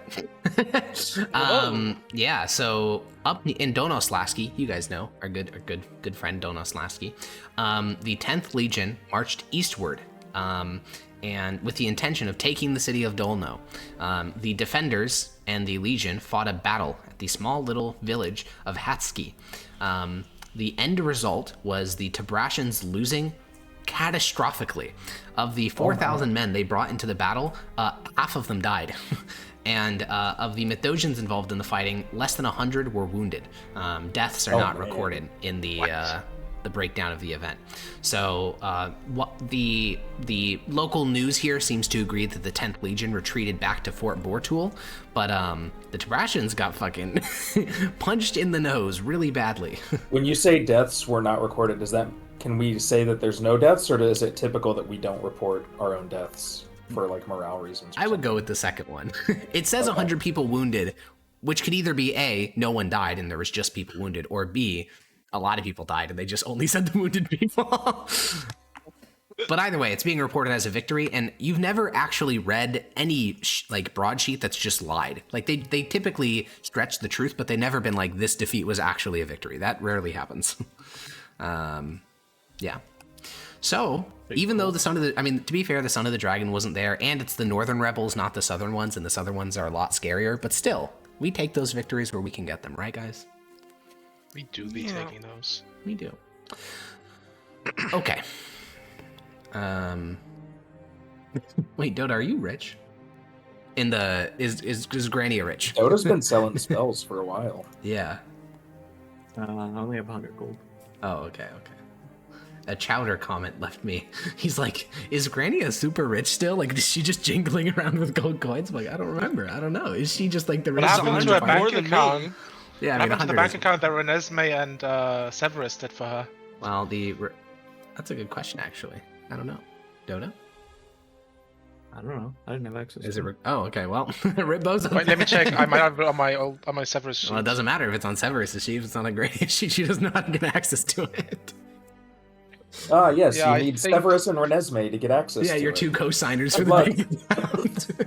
Yeah, A corpse and a traitor. I have a bank account, and I think like parts of it are supposed That's to be so hers. funny. My understanding Oh, was you guys man. opened it in secret of money you didn't give to her to like.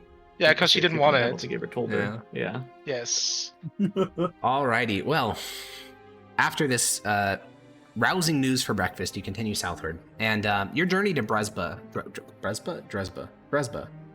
He misspoke. Dresba.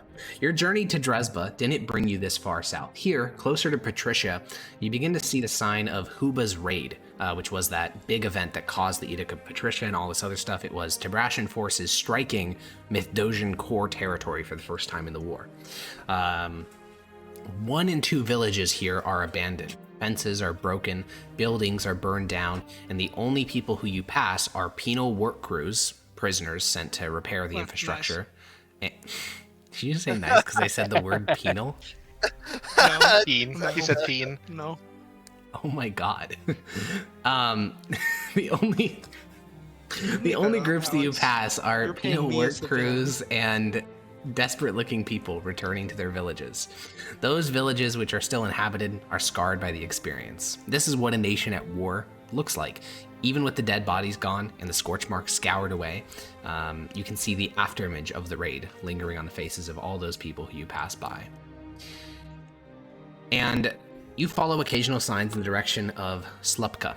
You follow a sign here, a sign there. Slowly you begin to enter a lightly forested area. It feels like you're not even on the Tabrashan Plains anymore, though logically you know that you've probably crossed into the boundary of Kuzhvasko, which is one of the principalities of the plains. And ahead of you, the light forestry grows denser and denser, growing over the road. Over the course of a couple hundred feet ahead of you, you can see that it goes from sparse undergrowth to dense undergrowth to a wall of thorns that curves upward. It completely prevents you from moving forward like a natural wall. It reminds you of stories you've heard of the cities of Westbar. There, it is rumored that they grow entire cities from trees, and their walls are made up of trees shaped by magic into the forms of walls, turrets, and staircases. And your path forward is blocked.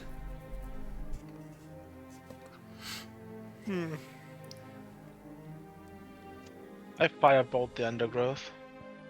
The large thorn wall in front of you, or like the undergrowth to your left and right? Thorn wall. All right, Are we in the line of fire if this starts like blowing up? If it actually catches and starts going?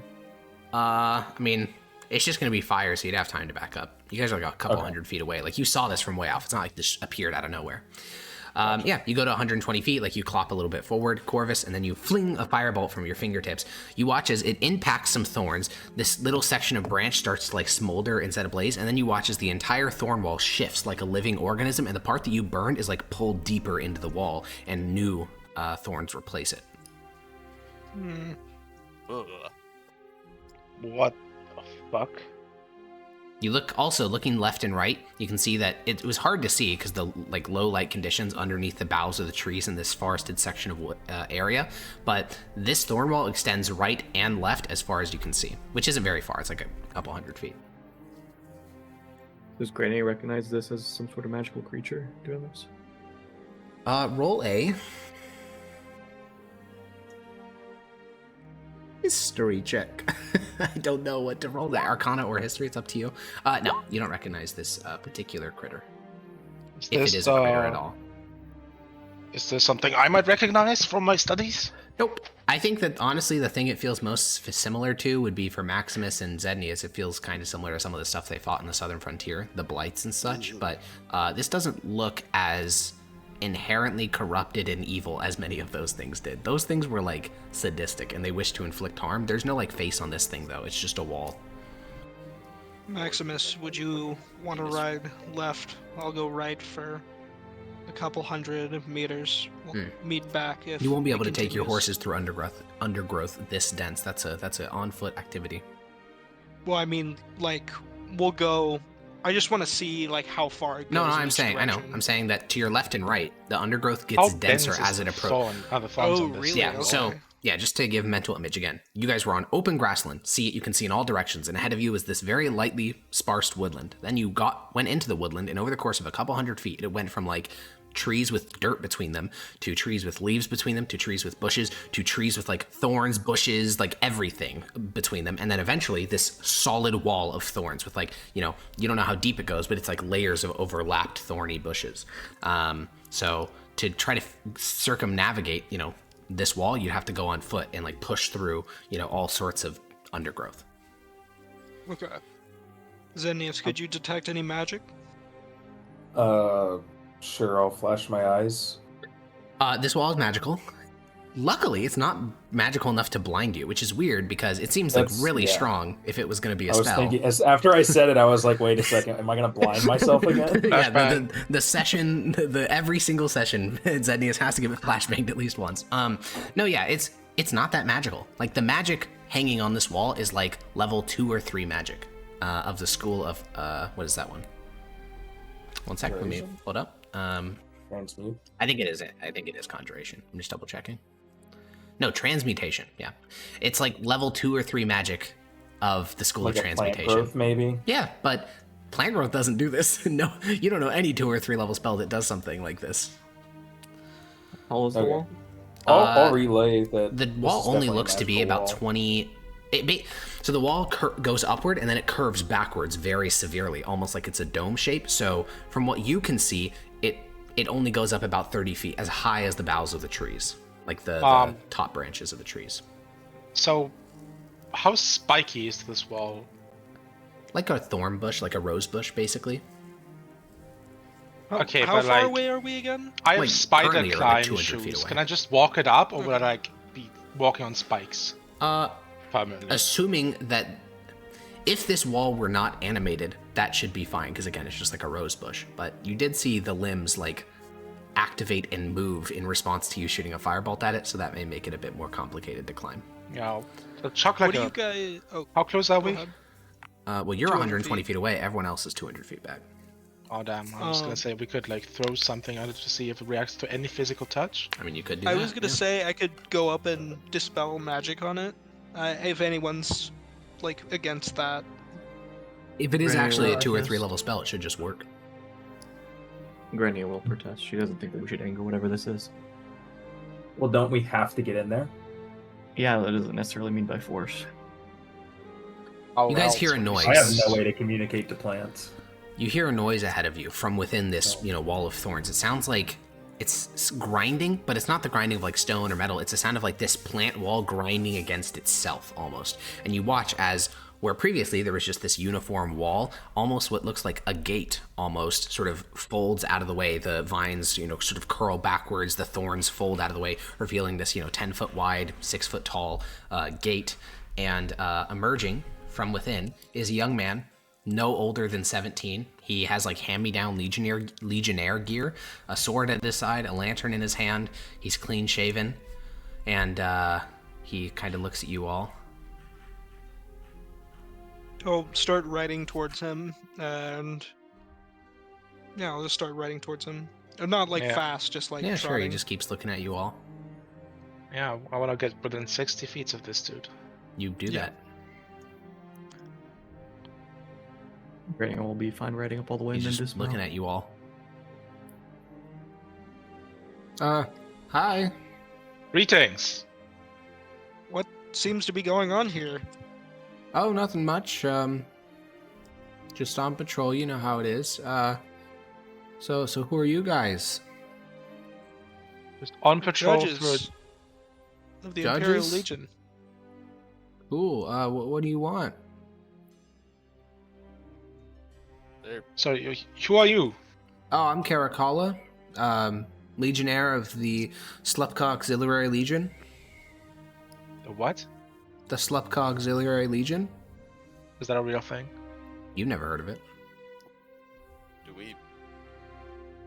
the legions have anything that's named anything like that? They do have auxiliaries, but auxiliaries are typically like the 10th Legion Auxiliary, not named after a town. Yeah, not named to brush and stuff. Yeah. Yeah. Granny will sign and say, Do you ask have him any if we can proof of pass. this? Of course I do. And he, reaches into his shirt, pulls out a. So there are 2 methods of showing your rank in the legions. Those being, your uniform, which his indicates a very low rank, or, and what he pulls out is an old copper plate. His is heavily patinaed, likely second, third. It's been like years and years and years since someone actually used this in a military capacity. But you can see, it has a little single etched line on it, which would mark him as the lowest rank, that of legionnaire. May we enter? Granny, I'd have to talk to my commanding officer. What were you saying, Donna? no, that was it. Sag. Well, could you get Thank him? you, Mr. Commanding Officer. Sure. I can go get him. Wait, And, why would we have to ask if we can we enter? don't- We're yeah. Imperial judges. We outrank this guy by a lot. He is starting to walk back inside, and you watch as the thorns start to curve down and close behind him. Yeah, that's why I didn't want him to fucking go for his officer. We'd have to play by his rules because we're ordered by the current edict to follow and respect current Yeah, li- freedom like people of the Legion. not to not use our designated authority. Also, I don't think that is in your edict. I don't think it thought that says. was- I don't think it says respect people of the Legion in your edict. Yeah, it just says The edict no says magic don't do promises war towards crimes. boyars. Yeah, and it says respect foreign dignitaries like a lot. Like if you meet like a Kiage of a rival princedom, you need to be really nice to him. But I don't think it mentions legionnaires in there. Grania will sign whatever this is. It doesn't seem normal, so we should try not to piss him off. Honestly, Yeah, based in- proceed with caution. So he's gone for a little bit. 5 minutes Go pass. up near the wall. Yeah, you walk over to the wall. Once you get closer to it, you can hear that there's this like ambient sort of grinding noise, and you realize as you look inside the wall, while the first 4 or 5 layers of thorns are pretty static, behind them you can see the wall is constantly writhing. Grania will dismount and go up to touch one of the thorns. Yeah, I mean, you have to like take like if you they're just like rose thorns, so you can put your finger on like the vine tendril branch. I don't know the proper term for it, but you can put your finger on that, have no problem. But if you prick your finger on a thorn, you know, a little drop of blood will form. And then the plant will eat her. No, it just pricks her. She pricks herself. 1 piercing damage. I'll No. stick my sword into it. Not like trying to cut it or anything. Which sword? Uh-oh. -1 sword. Maybe I Which don't. sword are you sticking in it? Oh wait, I don't have a sword. You're Okay. right. All right, man. All right. Here we go. I do have a rapier. All right, Okay, I'll you stick that in. Make a strength saving throw. Oh. You feel an immense tug, but you tug right back. You dig your heels into the earth, and you start to have a tug-of-war battle with the wall. And the rest of you guys, you can see that the entire wall, the area around where Maximus is pulling, it is growing denser. You watch as vines are moving in from other parts of the wall to make this part denser, and the two of them are engaged in a full-body tugging match, hundreds of pounds of force pulling on this blade. I'm gonna run over to Maximus and try and help him. Okay, I'd like strength check at advantage, Maximus. I was supposed to do a strength save last time. For the previous one was a save, yeah, because you were caught unawares, but this one's a strength check at advantage. No, does he get athletics proficiency? Yeah, for sure. Okay. 20. Yeah, you keep a hold of your rapier, and then in a single tug, you and Corvus yank the blade out, and at first you think that you probably cut something. I mean, you just full strength pulled the blade. You'd assume that one of the vines was cut or something, but when you look back at the thorn wall, it's the exact same as it was before. No change.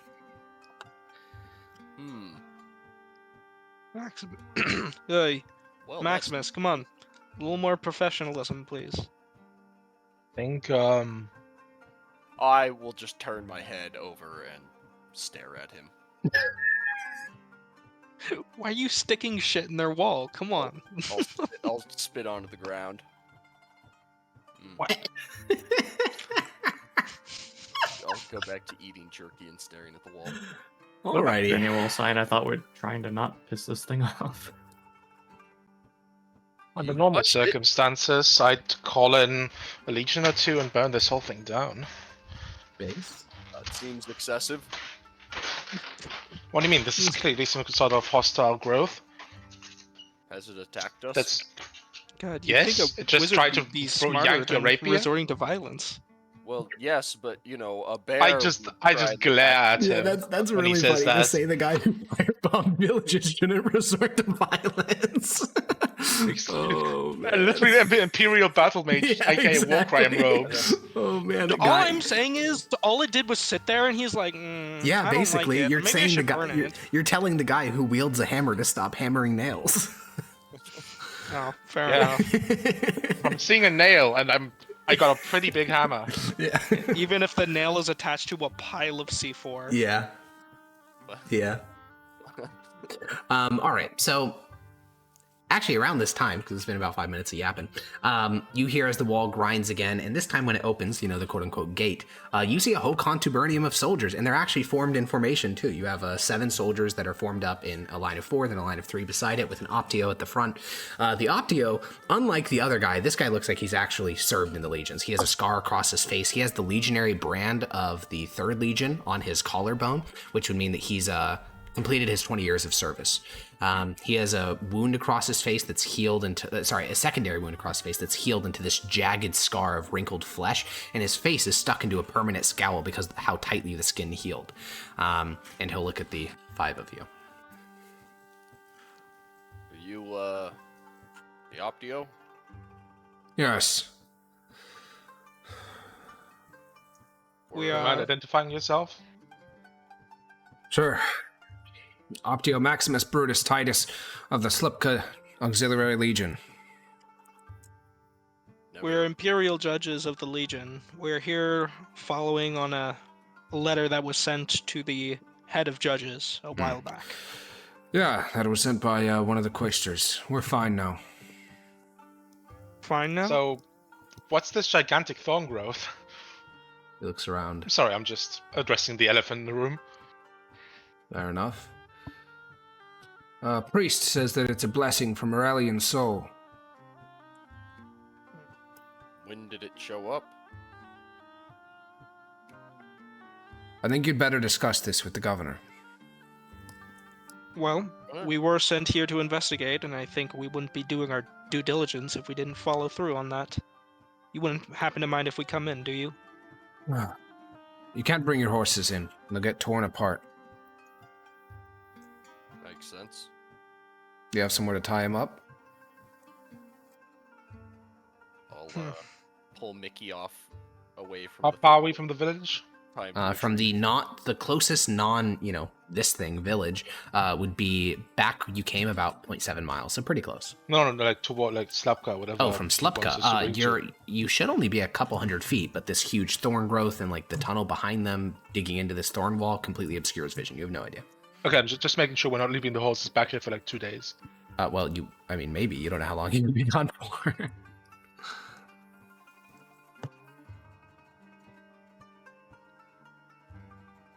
I So, yeah, what are I you think doing? just walking the 0.7 miles to the near city and back would be Okay. the Well, easiest. riding with your horses back there, yeah. Okay. Well, yeah. Yeah, the Optio will just lean against the thorn wall. His armor sort of crouches into it, and the wall seems to like tighten along his back to make it so that he can lean against it more comfortably. And I'll say, Well, you got a little bit of a ride ahead of you. I'll be waiting. Mm-hmm. All right. Right on back. yep, you guys ride back across the open grassy plain. You go back to that village that told you about the Battle of Hatski. They're a bit surprised to see you. Do you wish to pay them? You don't have to. You're Imperial judges. You could just force them to quarter your horses until you're back. I'll hand them a silver. Okay. It's appropriate. I don't know how much a fair wage is for that. But... A professional farrier person who takes care of horses would likely be paid a gold a day per horse. Oh. Because horses, specifically war horses, need a lot of care and brushing and food and such. I will give them what I have, which is an electrum. When I see that he's like doing that, I'm just gonna pay for mine and his horse. One Okay. gold each. Yeah. All right. Thank you, Pay a Corvus. gold each. Cool. Again, you don't have to pay them. It's just a courtesy thing. So you guys give over 2 gold to the only person in the town who actually has a horse corral to take care of your 5 horses until you're back. If Rania sees them do that, I think she's also going to give one for her. Nice. I'll give 2 gold for Mickey. And Yogi. Everyone else is feeling real generous right now. Yeah, sure, gold. He got social pressured into surrendering his money. Yeah, you guys do that, then you walk the 0.7 miles back to the thorn wall, and sure enough, as he promised, the Optio's still there. The 7 men have broken formation, though, of the Contubernium, and they're just like, seated, sitting, leaning, yapping.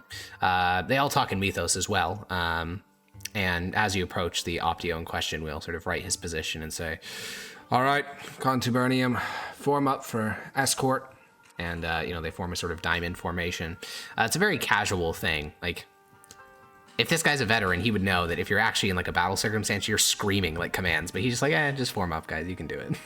And he'll gesture at the 5 of you and say, Well, I assume you've been escorted places before, being judges and all, so, assume the position. Yep. And the 5 of you move into the center of this little diamond around you. And as they step forward, as the ad hoc militia around you and the last of you enters through this thorny tunnel, the gate that opened at the behest of the militia closes. The thorny branches writhe like living things, forming a foot-thick wall of spiky limbs. You're plunged immediately into darkness. Above you, the thorns are so thick that they don't let through barely any light. And the lantern of the young man who first met you starts to make sense. He raises his lantern high above his head, and you're able to actually see around the tunnel. It's moist in here and smells of earth. It's about 10 feet wide, 6 feet tall. You have to stoop in some areas to get underneath the thorny limbs. And in the gaps between the thorns, you simply see more and more of them. Above you, you can catch occasional glimpses of blue sky and light coming down, but they're few and far between. Then Granny. Oh yeah. As we're riding, I want to ask the guy now. leading us. Oh, walking. Yeah. I want to ask if the guy leading us likes the change. It kept us safe from Huba's raid. Who am I to question a blessing of the Almighty? When did it come here? Or when did it arrive? Like I said, we'll see what the governor says. This guy seems suspicious. Like I- he's does his accent seem off? Maybe or his clothes seem a bit off. But everything seems a bit too stiff. Yeah, I mean, so you didn't really meet the Myconids, specifically Corvus didn't.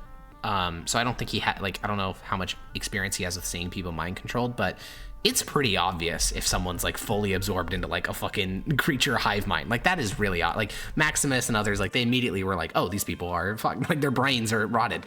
This is not that. Maybe he's under a subtle form of mind control.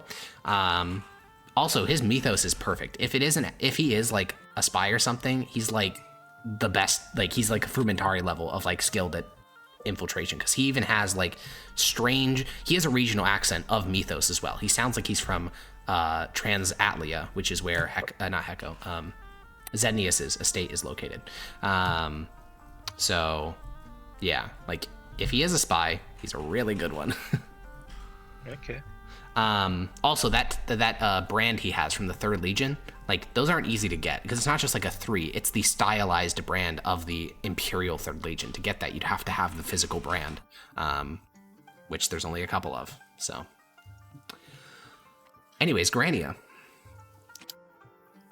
you feel the fluttering one shift in your nest of hair, and his head emerges from your hair and he looks up and you can tell he sees something. So you, using your psychic connection, follow and look where he is, and your heart freezes and you stop walking.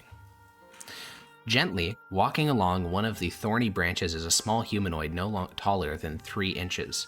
They glow with a slight teal luminescence, and impossibly silky and gentle wings seem to float behind them, irrespective of gravity.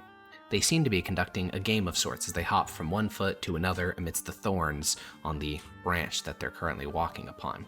This pixie, as you recognize them, aren't meant to exist outside of Athaloran. You've never seen one on the material plane before.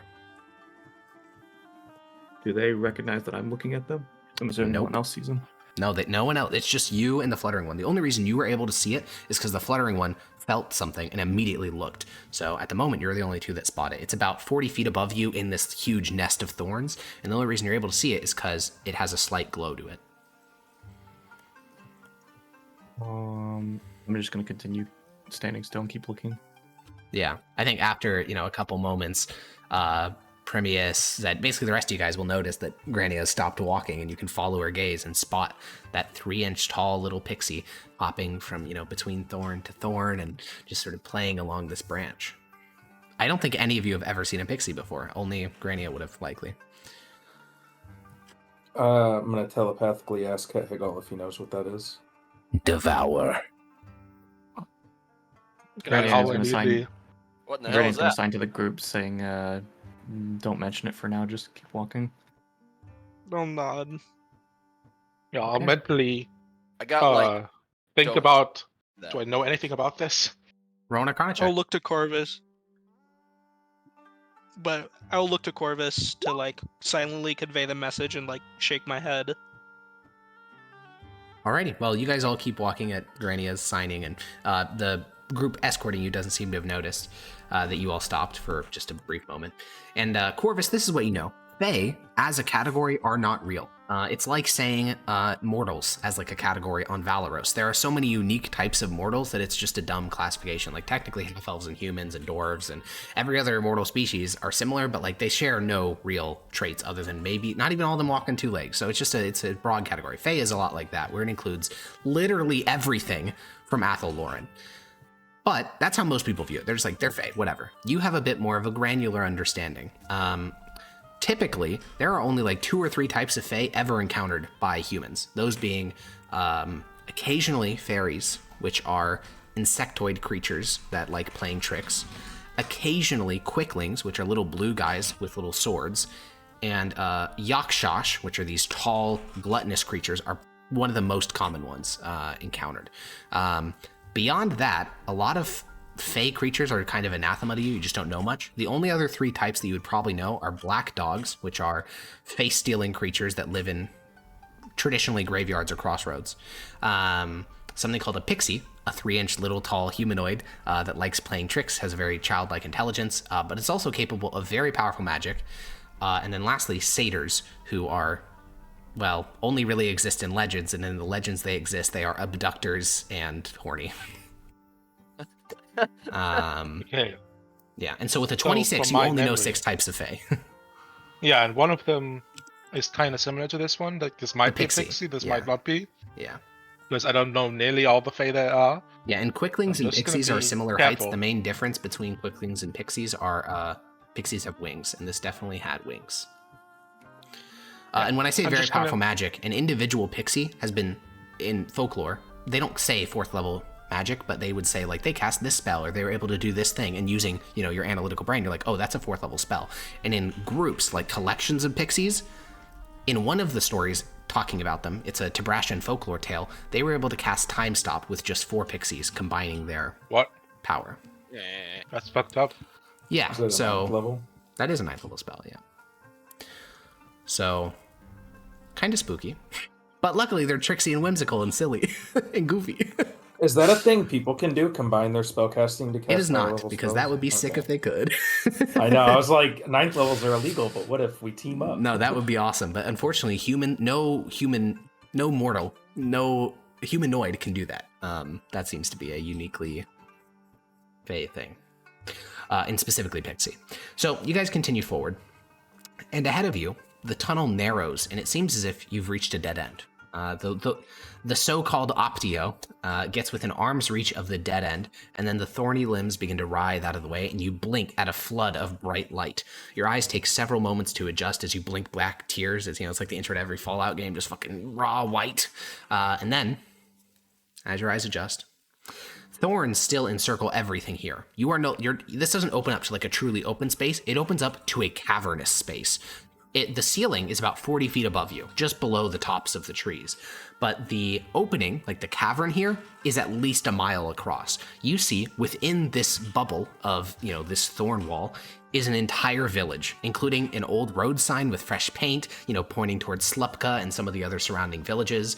And with ample light, you can see that agriculture is continuing inside of this bubble. There are at least 400 people tending to fields. It's also hot in here. It's almost like it's summer and not getting well into the ending part of September. You can see people planting new crops, which in other parts of the plains would be insane. They never survive the winter, but here, they're planting wheat and other such crops. And most people here are dressed like normal imperial citizens.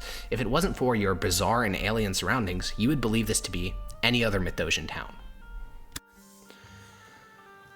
And the Optio, who guided you this far, will gesture towards an old imperial watchtower. You guys have come across probably hundreds of these in your travels. This is just where typically a single contubernium of soldiers is stationed as a local garrison. And you can see that fluttering from this tower is an Imperial Chi Rho, the symbol that we use, the P with the crossed X on a brown background. And the Optio will gesture at that tower and say, "The governor's in there. We'll meet with him." Thank you. And as you guys are walking through this town, you guys draw a couple glances, just like you do in every town you pass through. I mean, it's not common to see judges, but there's no additional level of suspicion here. It does click, though, for probably all of you at this point. You're supposed to be in Kuzhvasko, legally. There is no governor of Kuzvosco. That's not a thing. That doesn't exist. That's a foreign principality. And if they meant the governor of Transpontar Solaria, where you just came from, that guy's Ignatius. So you don't know what what governor you're supposed to be meeting with here, but he's definitely not one sanctioned by the Emperor. That much is safe to say. I think Granny is specifically keeping an eye out for other signs of fake creatures. Yeah, you keep an eye out. I'll note that. So you guys approach this watchtower, and as your Optio meets with the Optio guarding the tower, because there's a whole contubernium assembled at the base of it, they undergo an official prisoner swap ceremony. And Maximus and Permeus, the two of you, you have keen eyes for these sorts of drills, because you've done them hundreds of times yourself. They do it pretty well. Like, again, there's some weird shit going on here, but these do seem like Mithdosian citizens, and probably former legionnaires, because they do all the right they do all the right call outs. They, do a proper march and switching of angles, and they just go through the proper procedure. And you guys are handed off from one contubernium to the next. And then that contubernium admits you entry into the tower. Though, since you are meeting with the governor, they do request all of your weapons and spell books. Do, you get property as a legionnaire if you've been in for less than 20 years? For less than 20 years? No, you just get a cash payout. Are all these guys old enough to... Only so there's 14 people here. Of them, about half of them look old enough to have served 20 years. What about... The other half look really young, like they're kids. But they're drilled the same way? Yeah. Huh. So these, probably the Legionnaires' kids? Well, you were told that this was a veterans colony, so this is likely men who served for 20 years and then them bringing their kids up in that tradition with the intent of one day joining the Legion. Okay. So they want your weapons and spellbooks before you meet with the governor. Is that right? Is that normal at all? I mean, it is. It varies. So I don't know if you remember when you guys went on your little roundabout of all the different provinces, but literally every governor you met had different rules around it. Some of them didn't care. Other ones were like, yeah, get rid of them. Other ones were like, I have 17 bodyguards in this room, so I really don't care what you bring. It just depends. Granny doesn't have a spellbook, technically. Do they take her component pouch, or do they not know? They don't know anything. They're just asking you to disarm yourselves because you're both okay. To be clear, they're not they're not restraining you and being like, give us your shit. They're like literally, the Optio just says, hey, can you disarm yourselves since you're about to meet with the governor? It's that simple. Yeah, I'll take off my dagger, sling, quarterstaff, all that stuff. Okay, yeah, I'll hand over Warhammer shield and longbow. And they don't need you to they don't take it into custody. They just leave it propped up against the wall of the watchtower. They don't have an official storage area. Yeah, So- I'll do the same. Okay. Hecko, are you giving them your spellbook and your arcane no. focus? Well, my spellbook is my arcane focus. Oh, okay. Are you giving them your spellbook? I really don't want to. Okay.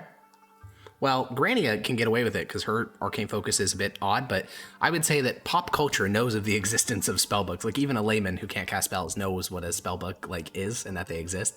So I think that one of the soldiers, probably the Optio, because he's not going to chain of command, the Optio will approach you and say, Lord Judge, I don't want to press, but you're going to be alone in the room with the governor, so... And he gestures at the spellbook.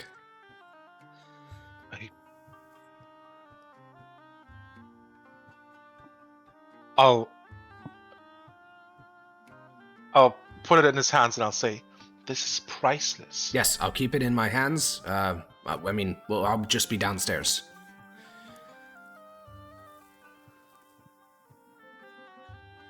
Okay. And I'm very much uncomfortable with this. Yeah, he just keeps it held between his two hands, as you handed it to him. And then, Zednius, are you giving them your arcane focus, or are you just going to be like, they don't know? They don't know.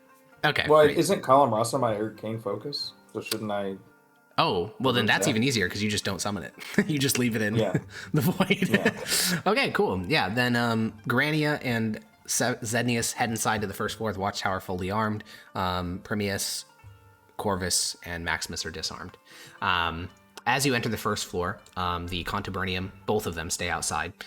In here, As with all things in this, strange place, it's remarkable how normal this, like, first floor of the watchtower is. There are 6 cages in here. This is normal. This is just, like, their jail, probably. 5 of the cages are empty. One of them has a guy who's pretty beaten up and asleep. There's also a clerk behind a desk, and the moment he sees your guys' judge's badge, he stands up and says, "Oh, I'll go let the governor know that people are here to see him." And without asking or waiting for any response, the clerk bounds up the steps to the second floor of the watchtower, and you begin to hear a muffled conversation up there. And a moment later, he descends down the steps, bounding again. Oh, if he's gone for a little bit, he is. The Legionnaires here with us? No, you are alone in this first floor. I mean, technically alone. There is a person in one of the 6 cages who's asleep and got beat the shit out of. All right, I'll wait for now then. Alrighty. Then the clerk bounds back down the steps and says, "The judge will, governor. Sorry, the governor will see you now, judges. Please follow me." And the clerk will guide you up the rickety steps of the watchtower from the first floor up to the second floor. It sort of curves around the interior of the tower. Classic Mithdosian watchtower design. Is there a plant inside? Nope. Okay. No, in fact, none of the village seems to have been, like, colonized by the Thorns. It's just a bubble around the village.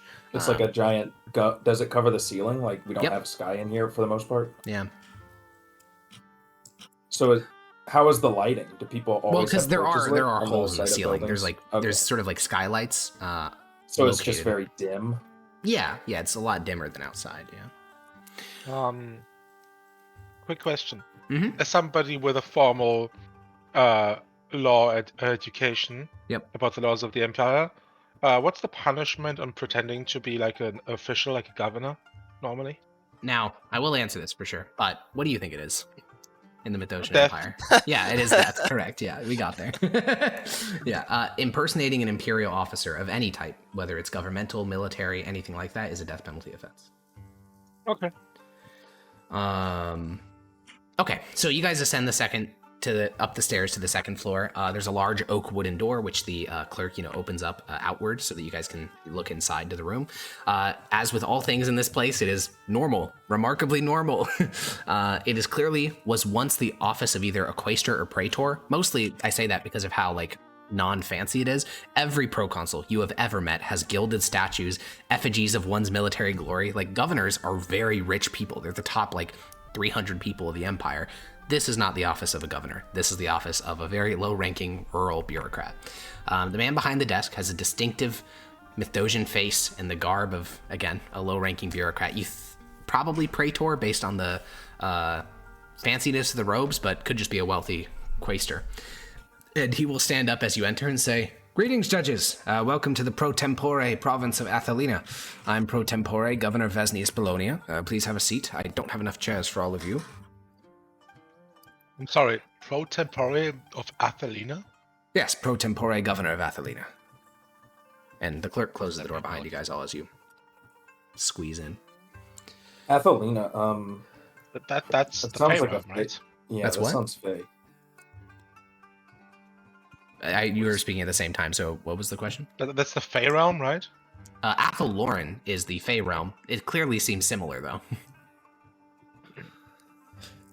Yes, What is my area? Wait, what is the Gaul land called? Alvungardum. Okay, so it's not similar to that, besides an A. Okay. No.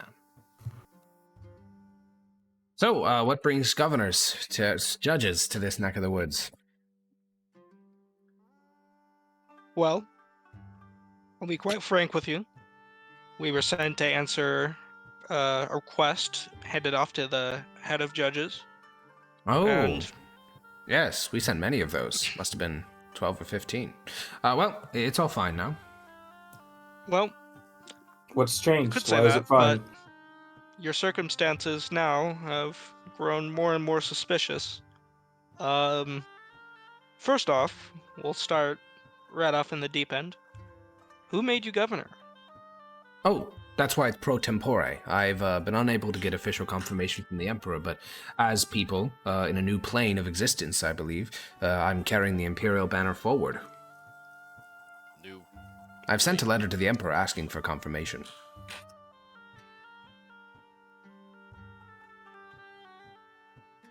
And According to believe civil the- law, can you like send a letter and just be like, well, he might say yes, and then have people call you governor?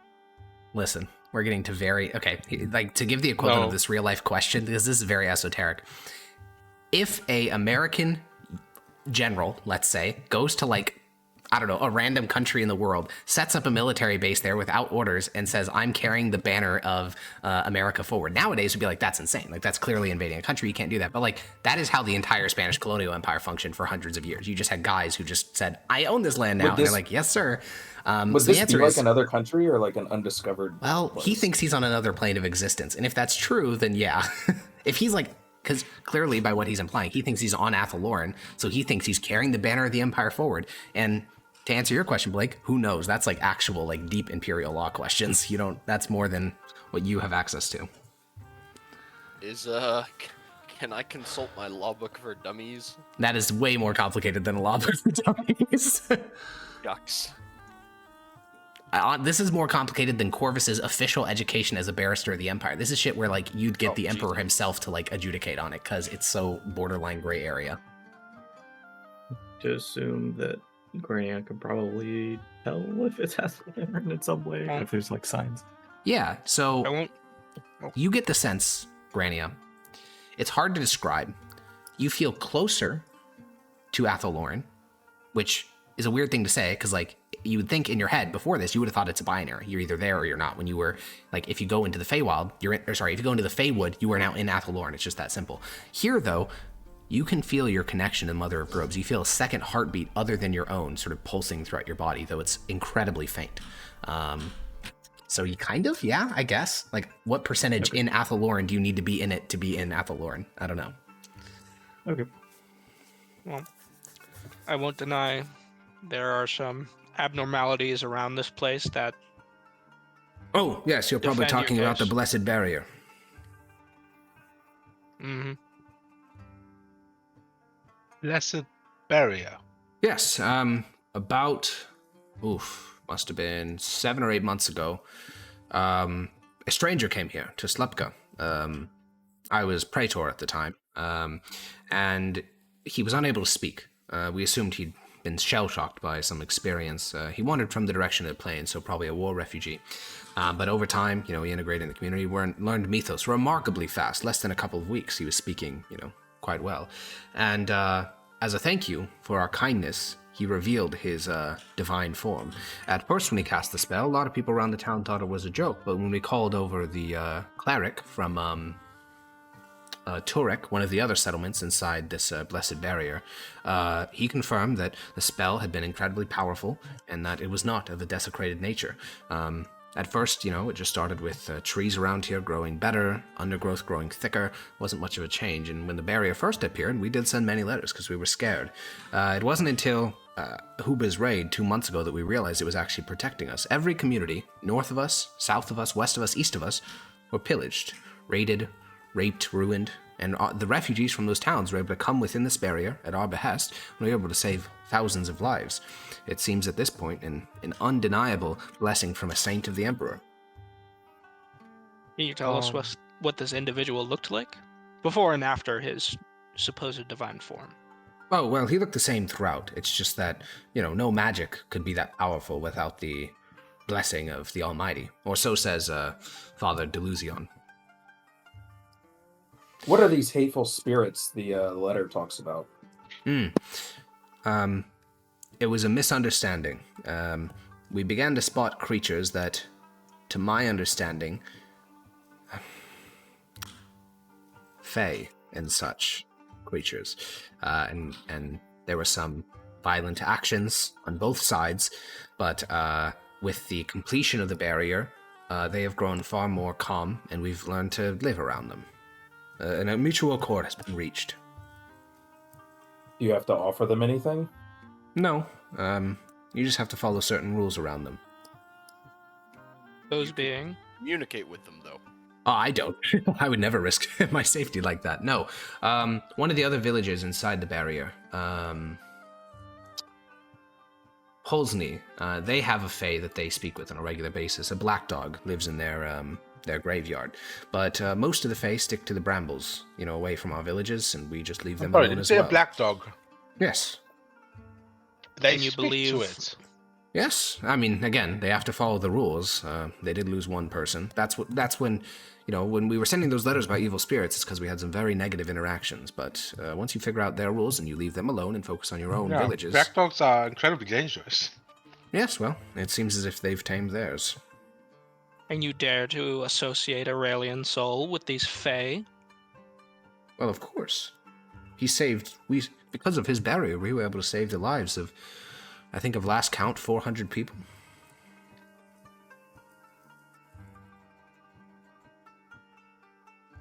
Just tell me what this individual looked like. Yeah, he had brown hair, brown eyes, a very Tabrashian-looking man, sort of like a wiry beard and such. He had a fiddle, a long green cloak, brown pants, sort of shaggy, holes in them. He didn't wear shoes. That was one of the strange things about him. Yes. Oh, and he had this goat horn, something similar, at his waist that he always carried. Do you have a quill and paper? We're a bit low on writing supply. I have those, I just don't have ink. I have ink. Oh, well, he'll pull a quill and paper and hand them over across the desk. Alright, I'm going to draw what he described to try and replicate it. Do you have an art skill? I didn't know there was an art skill. There is indeed, like 4 or 5 of them. You do your best. And he'll shrug. Minor illusion? Come on. That seems like a much better idea. Oh, yeah. Do you have a minor illusion spell? I have a minor illusion. Okay, great. There we go. Zednius, you can continue to craft the image at his recommendations, and what you get is a person who looks like a pretty handsome guy, a bit rough looking, with a cloak wrapped around his shoulders, raggedy common clothes, a fiddle, a bow, and a horn at his waist. Yeah, the green. He's not at all surprised by Zednius casting spells. I don't think that he would connect 2 and 2. Again, well, we're in country bumpkin, rural ass like Mithdosica. They know nothing about magic. To cast a cantrip? I don't actually think so. So also, again, even if I gave him my spell book, I don't. Yeah, and even if you did, he wouldn't know anyways because he doesn't know how magic works. Oh man. How do you guys? Do you have any trade? How are you getting supplied? Well, actually, the land here, since our blessing from Aurelian Soul, has been remarkably productive, despite having, hundreds of more people with significantly less. I don't know if he points out the window of the watchtower, which is behind him. That hectares out there should be enough food to only support about 80 people. But the productivity is absurd. Our harvest cycles are on 2-week cycles. We're able to get, dozens of harvests in within a single season. In the season of summer, men who have gone outside have reported, it's beginning to go well into winter, or fall at least. Whereas in here, you can feel the temperature. It's a balmy summer. Yes, it's eerie. Yes, all these different environmental changes are why I believe that we've been transported to a new realm, and is what led me to making the decision of forming a pro tempore province. I'm looking at Primius. What does Primius think of? I guess I'm just asking Primius what he thinks of this. Primius, you see veins all across his forehead.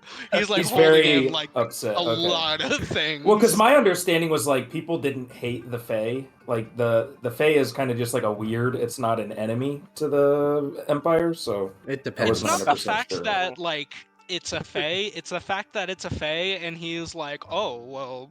It's the Divine Aurelian Soul. Yeah, it's the fact that he's associating Aurelian Soul with those creatures.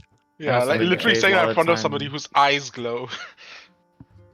On top of a lot of time associated with Deadwood stuff, so they probably are associated as bad. Correct, yeah. And especially in the core Imperial provinces, it's Fae and Deadwood. Those are hand in hand. Out here, it's a little bit different, but... I imagine Corvus notices that Primus is quite, let's say, stressed out. Yeah. And I'll kind of give him like a subtle like pat on his side, like calm down. And I'll just give him like an understanding look, like I feel the same way. I want to burn this place down right now. Yeah, I wasn't with Corvus at first, but my god, does this place need to disintegrate right fucking now? Yeah. Has Granny ever had an encounter with a black dog before? No, she was told. So the Mother of Groves had a huge collection of different creatures she allowed to live within her boughs and within her branches. She forbid black dogs because they are really intelligent and murderous. They're not really social creatures. They're highly solo.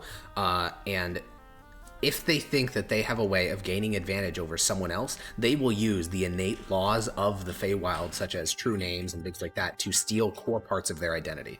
So it's better to just never talk to them and never interact with them. And there's people in here that are talking to them. Yeah. Also, oh god, I mean, mostly for an out of character thing, Yogi and Dota, you've actually met one before. Yeah, I did not. It was Pavel. Yeah. In Broken Bones and Bodies, tried to steal your fucking face. Yeah, that was Pavel, not me. Yeah. So, but we know we've encountered it before. Okay, so that's what a black dog is. But yeah, and there are rules. Like black dogs, from what you know, Granny, are not magical. Like they just use the innate magic of the Feywood to their advantage. So on their own, they're maybe not even that dangerous. It's just they're really smart. Granny will sign because she's actually really curious. Can we meet this black dog? The governor will look at the four of you.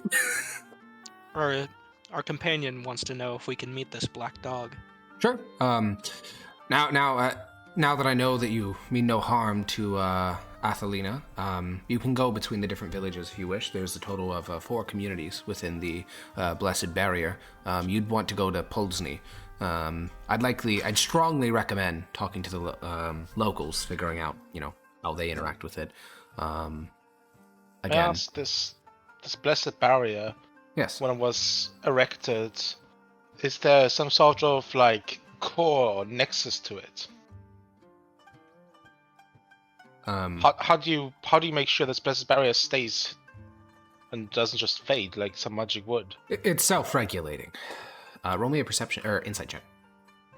Yeah, basically, I'm trying to get him to tell me how I can destroy it. Where's the core?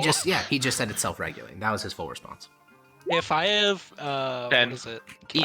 Listen. You get an advantage if I have, what is it, proficiency in that? No, because then you would make that check, not him.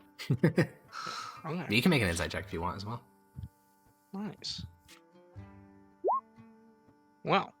I mean, listen.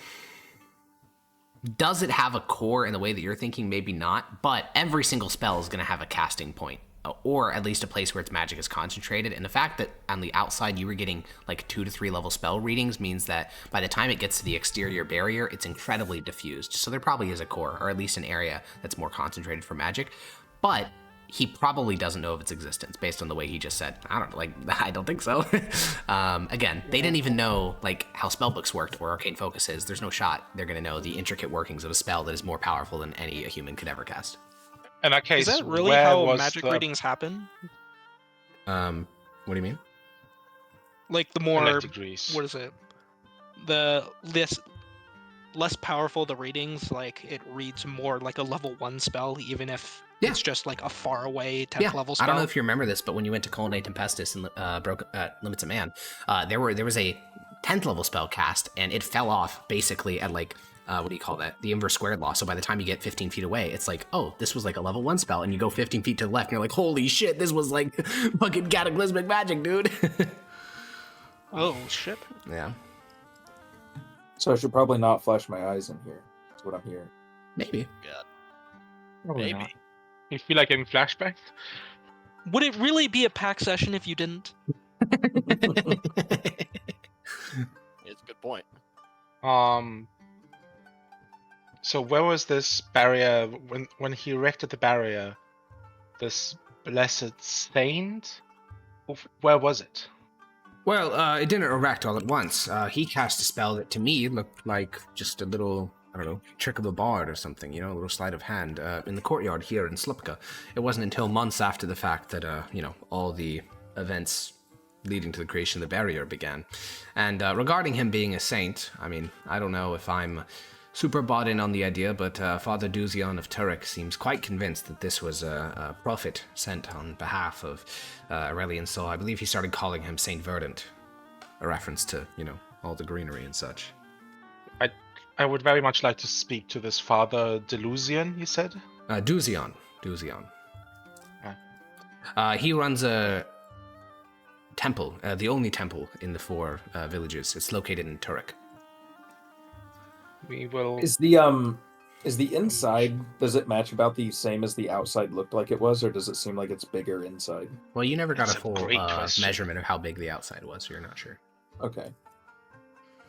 Didn't even think of that possibility.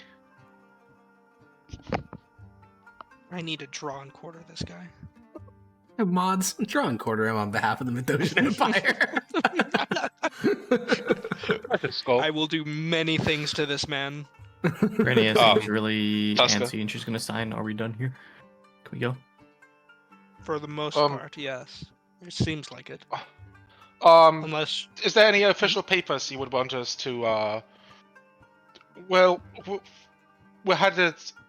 We'll have some other business, but eventually we'll be headed back to Norcius, so we can send this further up to chain of command to maybe get you, get your Initiated. province recognized. I already sent a full provincial application packet.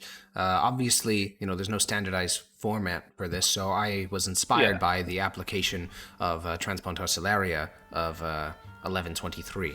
So it's already been sent to the Emperor. I expect a response from his office in no less than a couple of years. Yeah.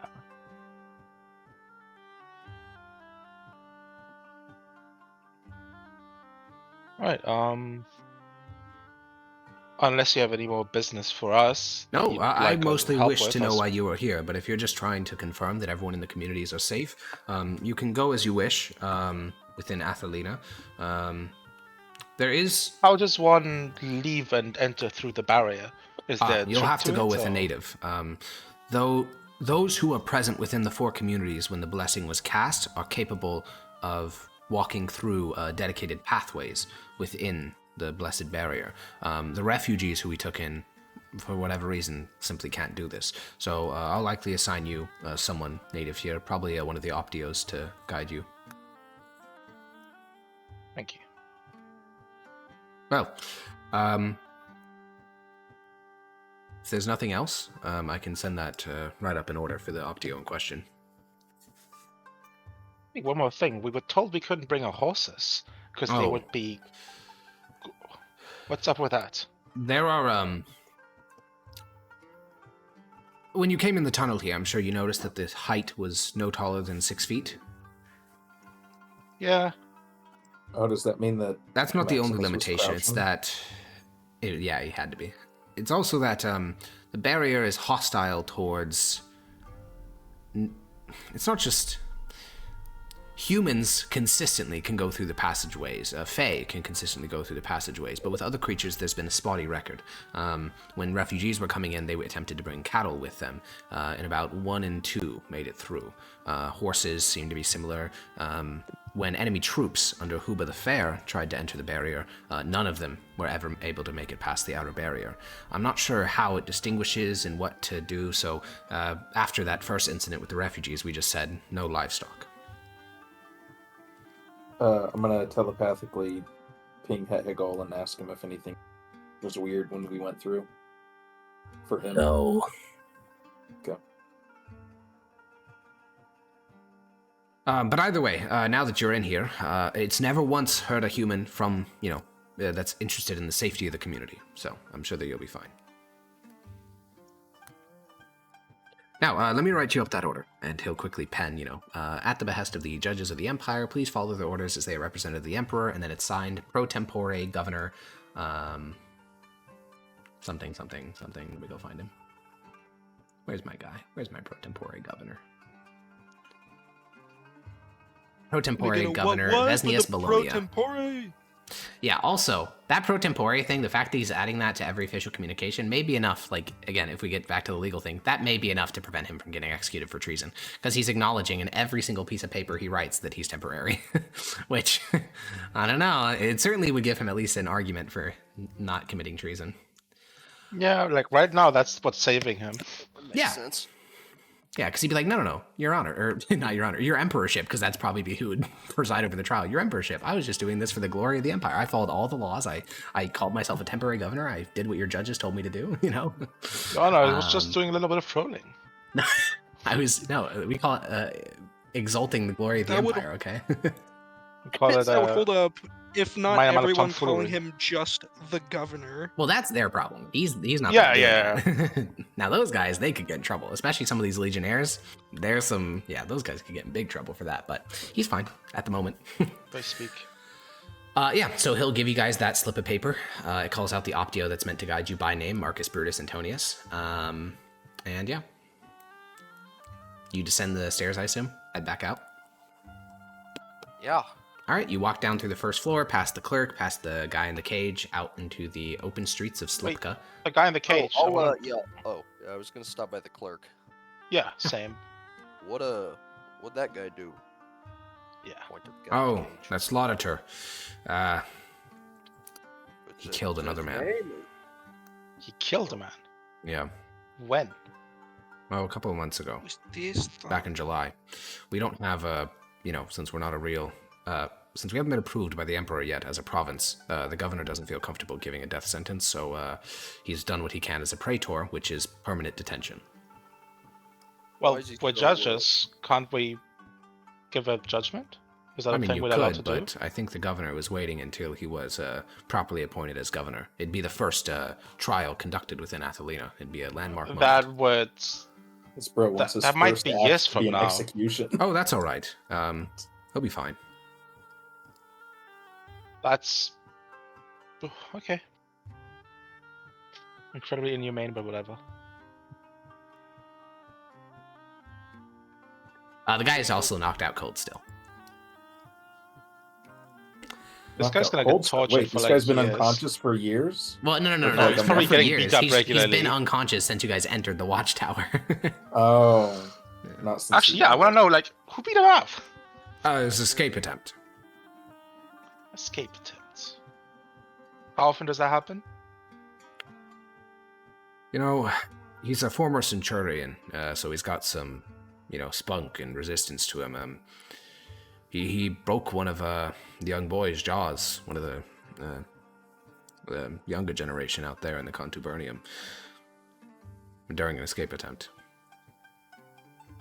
Well, if he is who you say he is, then you wouldn't mind if I interrogate him. I mean, he's unconscious. When he wakes up. Sure, if you want. Yeah. I mean, again, I think the governor, and honestly, everyone here in Athelina would like to see him face proper justice in a proper courtroom. I mean, yeah. We understand. Why'd he kill someone? Who'd he kill? That's also... Oh, well, the who is an easy one. He killed another veteran of the 4th Legion. The specifics, I'll admit, I don't know as much. I just know that there was an argument, some really strong words were thrown around, a fight ensued, and then a sword ended up in the other man's belly, and he died of his wounds. Huh. Well, he also made religious declarations and was censured. With the dead man? Oh, he was buried in his village in Turek, at the Temple of the Almighty. You said that he said something that got him censured? Yeah, he made religious proclamations, and since he made religious proclamations against a cleric, no less, and so he was censured for that prior to this, this incident. But he continued to make those claims, and I mean, when a man will not listen... What were the claims? I would not repeat them. You'd have to speak to Father Duzion. I would not say such blasphemy against the Almighty. Well, I intend to speak to him anyway, so I'll ask him. Thank you. Yes, of course, Lord Judge.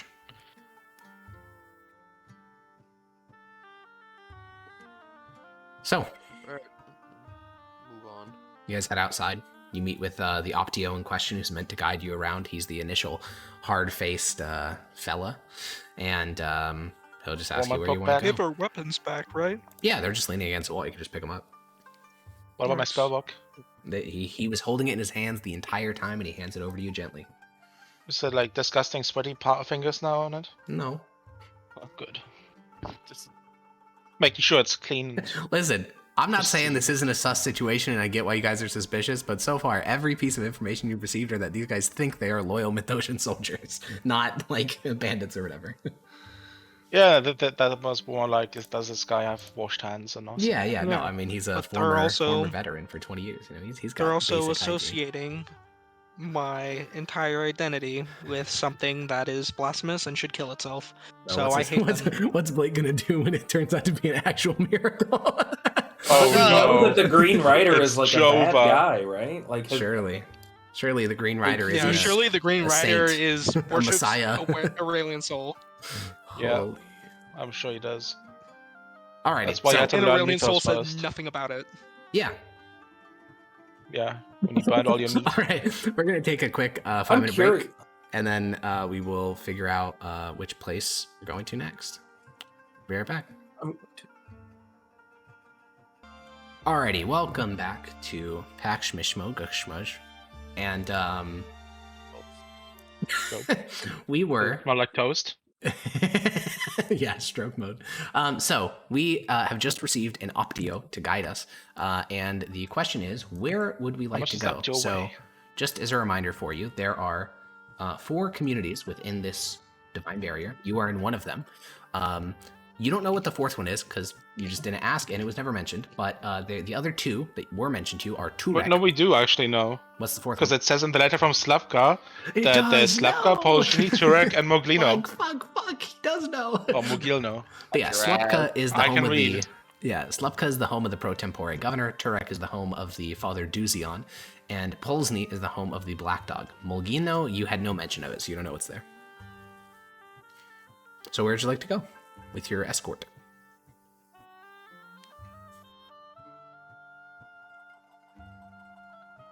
Oh, interesting. He's back. Welcome back. Anyways, something? No, I don't know what that was, but where would you like to go with your escort of the 4 towns? I think visiting the Black Dog, because if I meet this delusional mass priest, I might kill him. You mean Father Duzion? Did you misspeak? Father Delusion. Right, Father Delusion. Father Delusion, yeah. Okay. He did say that name in the first time. I did put an L in there by accident, but it's Duzion. Yeah, No. accident. The L it was a belongs with Freudian him. slip. Freudian slip. All right, so with your Optio, you guys tell him you'd like to go to Polsny, and he gives you a nod. And he walks towards the great thorn bubble around you, you know, the barrier. And he just picks a point. He seems to know where these gates are, though to you, everything here is indistinguishable. So he approaches one of the section of wall. His hand gets close to it. Vines retract, thorns spill out of the way, and you find yourself once again in a very tight and narrow tunnel.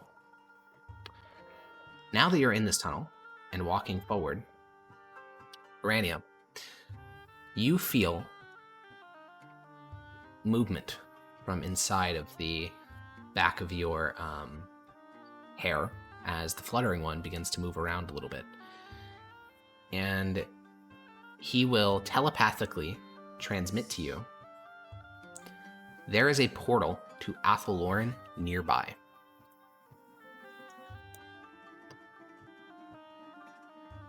I can communicate back telepathically? Is that right? You can, yeah. He can feel it. And more importantly, you know, he's not saying it, but the unspoken thing he wants is to go through that portal because he wants to go home. He wants both of you to go which direction? home. He can tell that you're getting closer to it, but he doesn't know what direction it's in.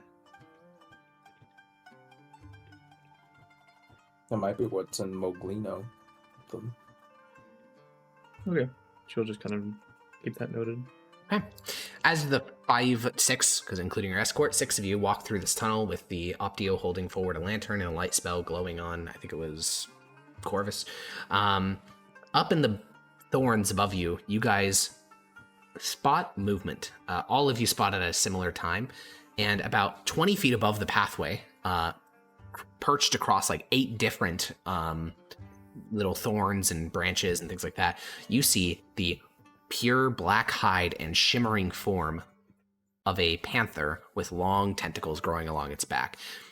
Normally, this would be cause for an alarm because it's about to attack and murder you, but this one just seems to be chilling. It's like laying down on the branches, just looking down at you guys as you walk underneath it. Do I recognize it? Yeah, it's a displacer beast. Okay.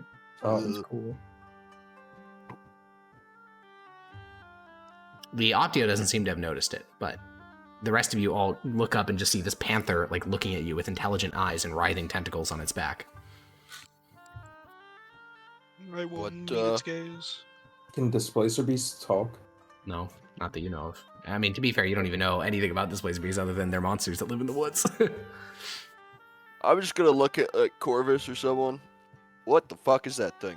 The Optio glances up, and as he makes eye contact, he immediately looks back down. Don't look at it! It won't attack, we just can't look at it. Okay. We already look at it? You already looked at it, yeah. What? But Granny's gonna keep looking at it. Well, no one can see you looking at it because they're all looking at the ground. So I think the fluttering one, you'll feel him sort of tug on your hair a little bit. Not in the eyes. What happens if you look at it? It only happened once, but one of the boys thought it was funny to, stare it in the eyes and sort of try to puff up his chest and stuff, and the creature took that as a challenge.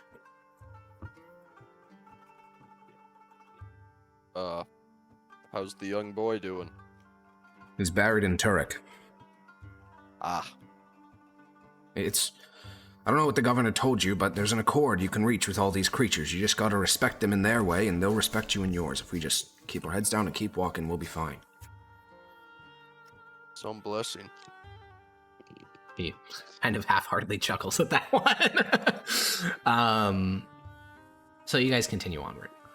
And eventually, you reach another dead end. The vines curl and split open, and you find a much smaller cavern. Polsny is probably half the size of Slupka, both in geographic footprint and the number of people. And about a quarter of that footprint is taken up by what was clearly the community graveyard, not just for Polsny, but for all four of these communities. It's on a slight rise. It has several beautiful alders and poplar trees growing in it, and you can see headstones of both stone and wood planted here. This seems to be an old graveyard, though, because every person you've been told that died recently was buried in Turek. So this was probably like a historical graveyard, or maybe before the temple was built, something like that. And from this distance, you don't spot anything in the graveyard, just headstones, but that doesn't mean much. And the Optio will sort of look around the town. A couple people glance your way, again, judges, strange to see. And they'll say, well, if you need a way out of the barrier, you can find me. My cousin lives, and he points at a farmhouse on the outskirts of the village. So I'll be inside there. Alright. Alrighty. And he begins a grumbling walk over to that place, and the five of you are unchaperoned.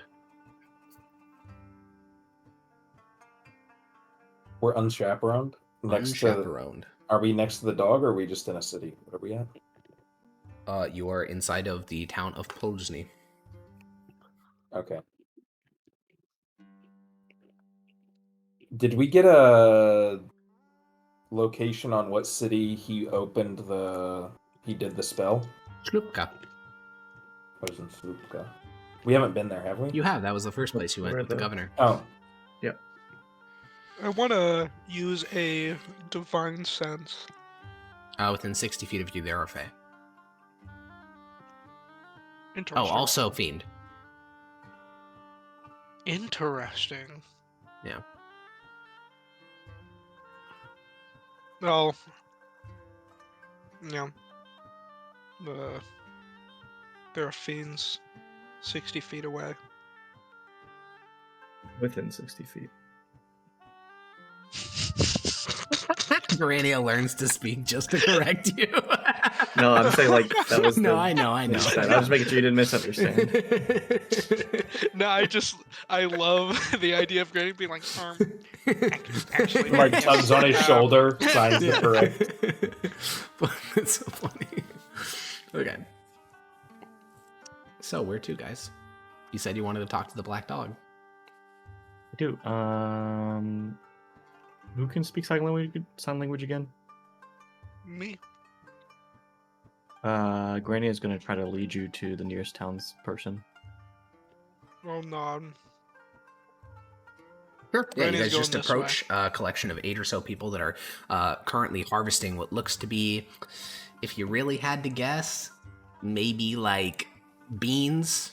You guys are not big agricultural guys. It looks like they're harvesting some legumes.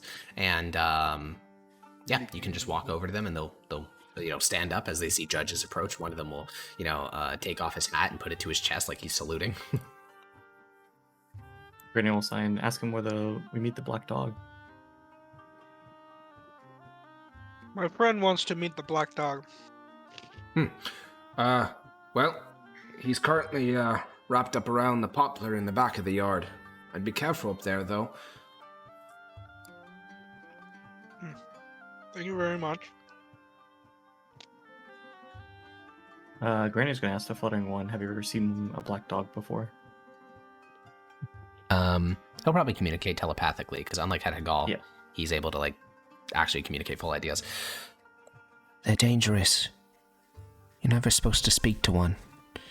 It uses its words against you, even in this place where the magic of our realm is weak. It'll find some way. Why isn't it harmed these people then? They must have a medium, someone capable of navigating the rules.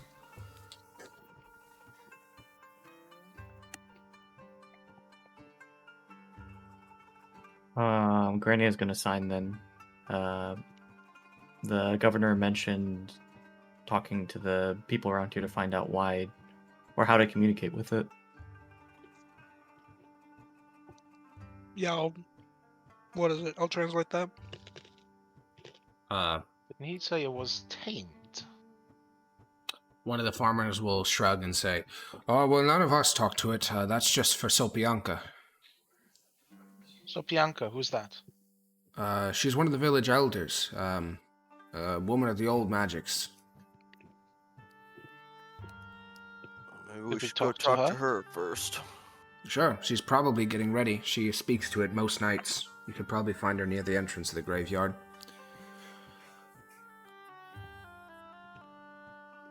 Righty. Thank you. Do we know where that is, or...? Yeah, you guys could spot the graveyard the moment you entered. It's on a hill over the town. Okay. Also, Sopianka, name-wise, very Tabrashan. That's some old Tabrashan shit. That's like the equivalent of meeting like a woman named Agnes. It's just like a old-ass name, a different generation. And the 5 of you make your way in the direction of the graveyard, meaning you walk through the town square, draw lots of gazes. Children run alongside, excited to see, brave, glittering warrior, especially mostly Maximus. 80% Maximus, because he has plate armor. It's just the armor. Bagged out in his mithril armor. Yeah, anyone else wearing the plate probably would have also attracted them. But yeah, kids will touch his armor and then scamper away, and they'll swing wooden swords against the armor, and it just completely does nothing. It's just clang.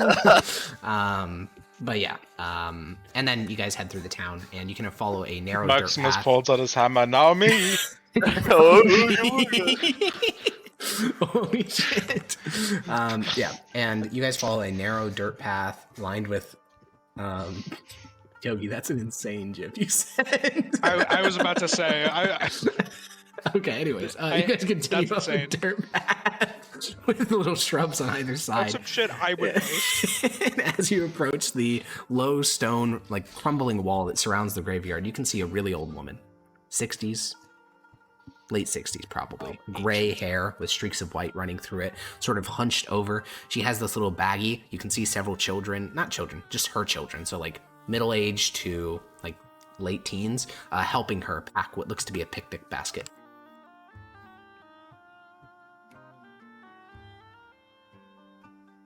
Well, let's go bother them. Sure. Yeah, you guys approach the 4 or 5 people helping her load up the picnic basket will sort of fan out of the way, and she'll just sort of glance over, and she'll give a deep bow. Everyone sort of does some version of they clearly don't know the proper etiquette, but each one of them tries to honor you guys in their own way. They recognize a judge's badge. Granny will sign. Are they getting ready to meet the black dog? Y'all translated. What was her name? You were told her name was Sopianka. Is that with a P or a B? Pick. Alex. Yes. You didn't see it spelled out. No, did you? Sounds like a P. Sopianka. Sopianka. Okay. Are you Sopianka? Yes. And are you going to speak to the black dog?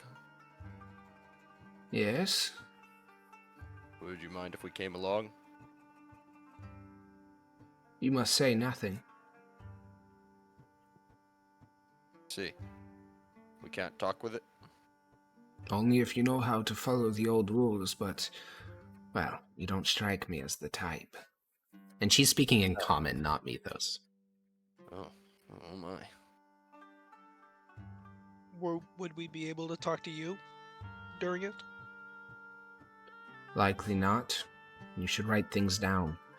Words in the presence of black dogs are infused with magic. Do we have paper and quill? I do, yeah.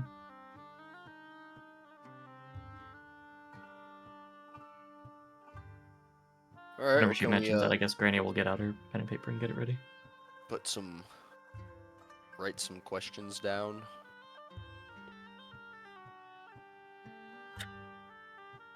He will go back to packing her picnic basket.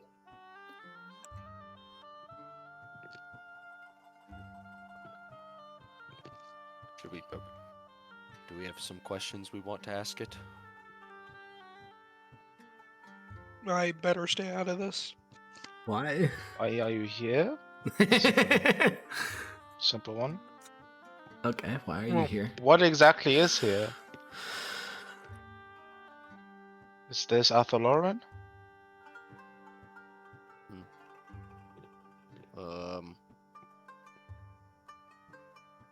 Get that. What's your true name, Smile? Oh, man. Oh, I can start there. Yeah, also, just small note on true names, because you are touching on something that is true about Athalor magic. Like, Corvus Arminius Cineus Viria is your true name. That is, true names aren't some crazy magical concept. It's just your name, like your actual name that you were born with. So I would you just be very careful about if you're going to speak. Because if you're just like, oh, Corvus, you just say the other person's name. I thought true name also could become it could. So for you, yeah. So for you, it's going to be very unique. But not every other member of the party. They've had the same name since birth, and they go by that name in every conversation. So. Wait, would Grania believe Granny has a true name for her? Well, it's not about what she believes. It's what magical name becomes most associated with her. So the answer is probably yes. Maybe. Either way, yeah, that's why you don't. So just don't be like, oh, by the way, Maximus. Don't do that. All right. So is that our list of questions? Do we want to ad lib the rest once we're talking to it? / Sopianka's talking to it? Yeah. I think Grania's more just excited to see it in general. Okay. I don't think she really cares about questions. Sopianka, after she finishes packing the picnic basket, which is mostly human food, it seems intended for her, not for the creature, she will look at your armor and weapons and such. You haven't come to kill it, right? Oh.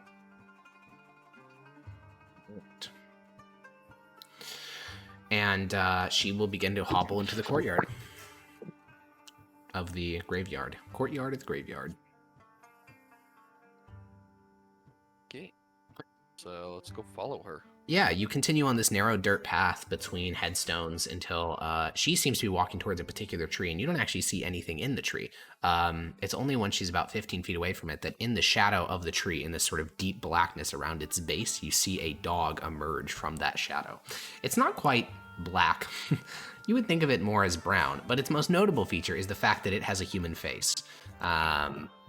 Its fur isn't matted, its eyes are a blood red, its jaw is hideous and wide, and it has a distinctly human face as it sits down and curls up in a very dog-like behavior, but its head is sort of dangling along the end of its neck, staring at you all.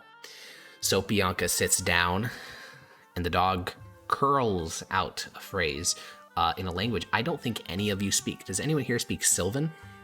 Yeah, I do. Yes. Okay, Sylvan. You speak Sylvan? Are you sure? I think you speak Symbolin.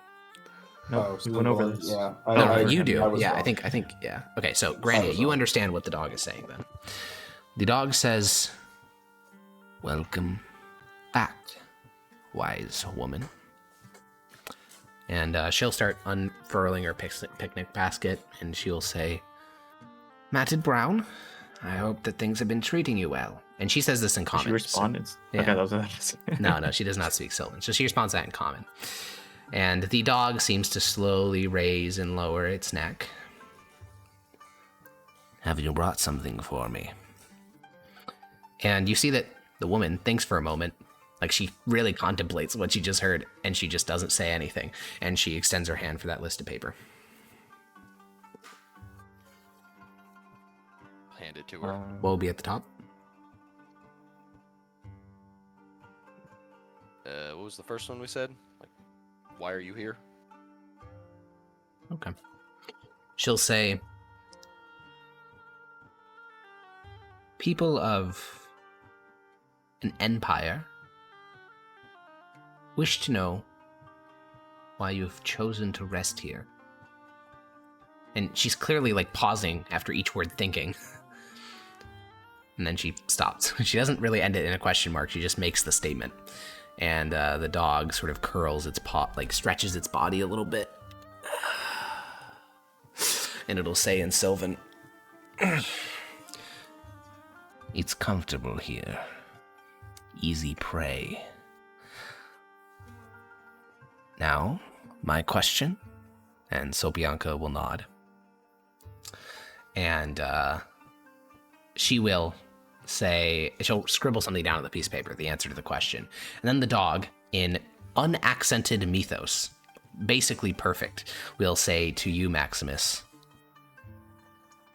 "Why do you dream about murder?"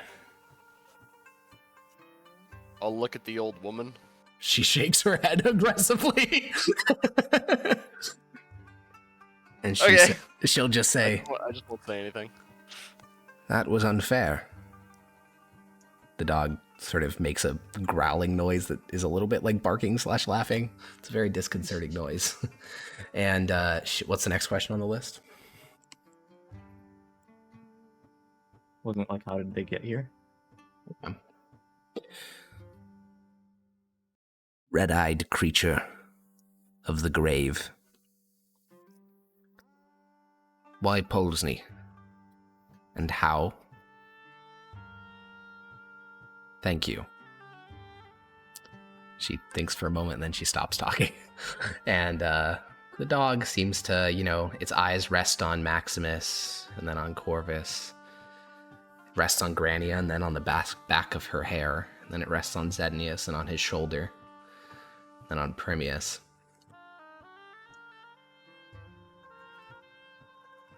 The rageful jester. And he says that in common.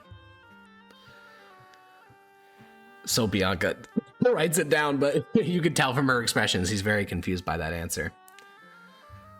Does Hagal feel as scared as he did when we met the hag? No. Okay. He is undisturbed by this. The black dog will say, "Mine again, and remember our agreement." And Sobianka nods. He'll probably look at Primius.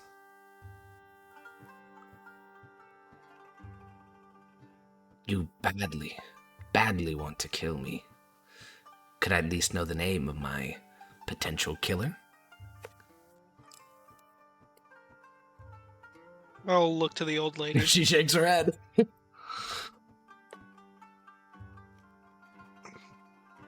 I won't answer. Do you say "I won't answer" or do you not answer? I just don't answer. Okay, there is a difference. Oh!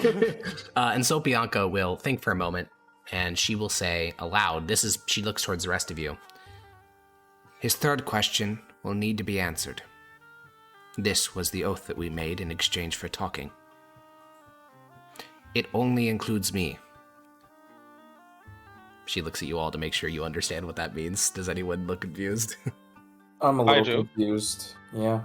Sure. What does it only includes me mean? She thinks for a moment. Only I need answer the question he asked, even if it is addressed to someone else. Okay. She nods. How do you intend to do that if he asks something bizarre like before? She looks at you and shrugs. Okay. Oh, unlucky. What's the third question that you guys have? Is this Arthur Lauren?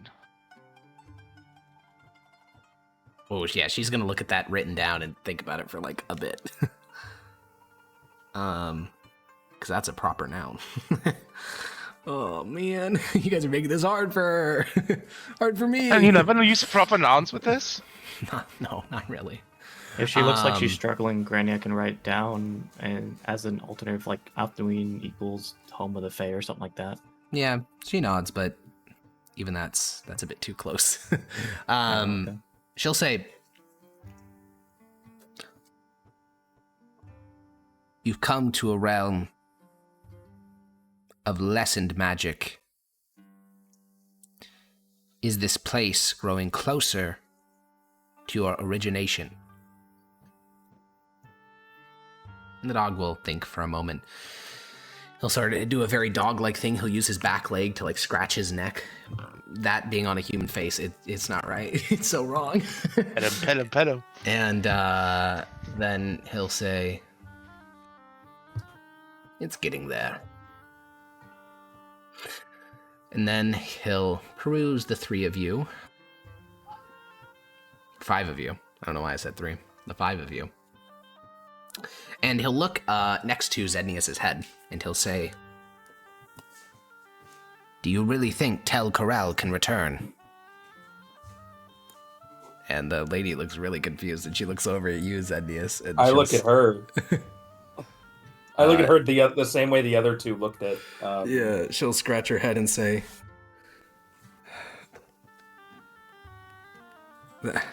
she seems very stun-locked by the fact that she just heard a proper noun.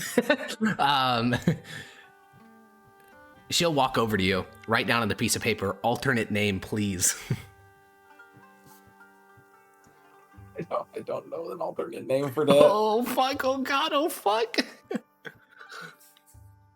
I'm just gonna shrug. I mean, like, Ink God? No, I don't know. Okay. She'll sit. She can do this. Yeah. She'll sit down and say, "I am unsure if and she looks at you, Lord of Ink." And then she looks at him. She touches her own body to make sure nothing's happening. And then she nods. "I am unsure if the Lord of Ink will return." And then the dog fades into the shadows, and she takes a very heavy breath. "Who is Tel Corral?" I'd like to know so as well. I'm not really sure. You knew an alternate name for him. It's a good thing, too. I just guessed. That was a very good Based off guess. of what? Seemed like an educated guess to me. What would have happened if you hadn't said the right thing? Nothing for certain. Typically, the biggest danger is in referring to yourself with the same reference point multiple times. Things like I or me, you can sometimes get away with, but ever referring to yourself as a proper noun twice in a row, that's typically enough for black dogs like those to take advantage of it. I didn't know if Tel Corral was a name for you. I guess we're lucky it was something else.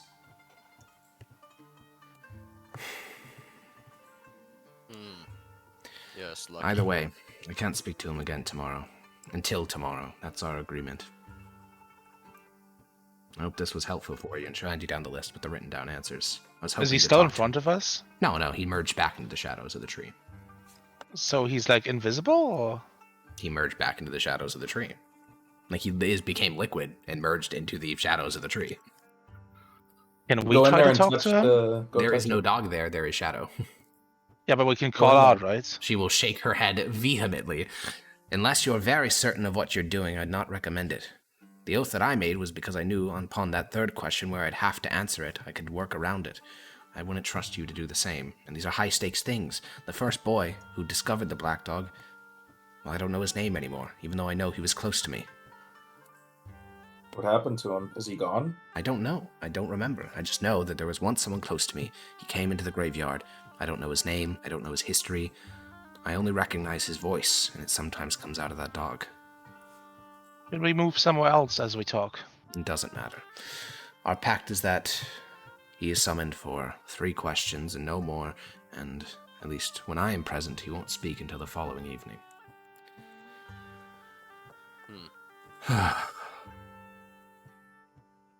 Is he the only creature around here that speaks?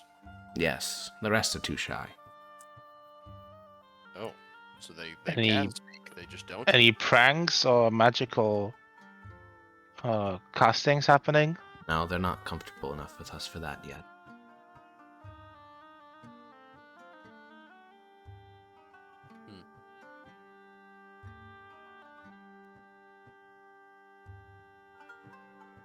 What brought judges here? Things are safe. Well, you must know that it's very unusual for what's been happening here. Of course it's unusual. Things are returning to the way that they were. My grandmother used to tell me stories of things like this. Black dogs in cemeteries, pixies bouncing on vines, occasionally even a fairy. Things used to be like this? We lived closer to the Great Feywood. Apparently, according to my grandmother, things were like this. But this is close to Athaloran. Wait, are we at risk of, like, leaving and being 100 years later right now? Oh, God. We have to assume not, because the people here were that way, and when they came to the gate, they weren't that way, so... Oh, yeah, that's right. Otherwise, we might have waited centuries for that guy to return with his Optio. You're waiting for like 300 years. He's like, oh, I got them. And your kids, your kids are like, oh, finally.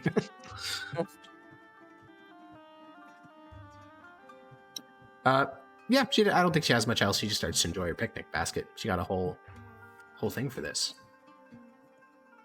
Well, she got some tea, some snacks. That didn't really reveal anything. No, not really. It didn't. But I kind of want to purge this dog. Come back tomorrow. Yeah, that'll be easy, surely. I'll need to talk to it to incinerate it. You do need to say something, though. Oh, Gabuga. That's true, but it doesn't need to hear. To translate, what does she normally ask it? What do you normally ask? Oh, I don't know sign language, never mind. Dodge. You know a little bit. Yeah, so I got like what out of that? Yeah. Damn. This is so sad. Prometheus isn't on deck for his translating duties. I got 15 out of 40. I'm sorry. I was writing something down. What's up? 15 out of 40. That's a pretty good proficiency progress. Well, I mean, Granny assigned something, and like Prometheus is looking away, and now when you look back, she's signing something at you again. Yeah. What did she sign? What does the lady normally ask it? My friend wants to know what you normally talk to it about. Black dogs remember the lives of their victims and the souls that they spirited to the afterlife.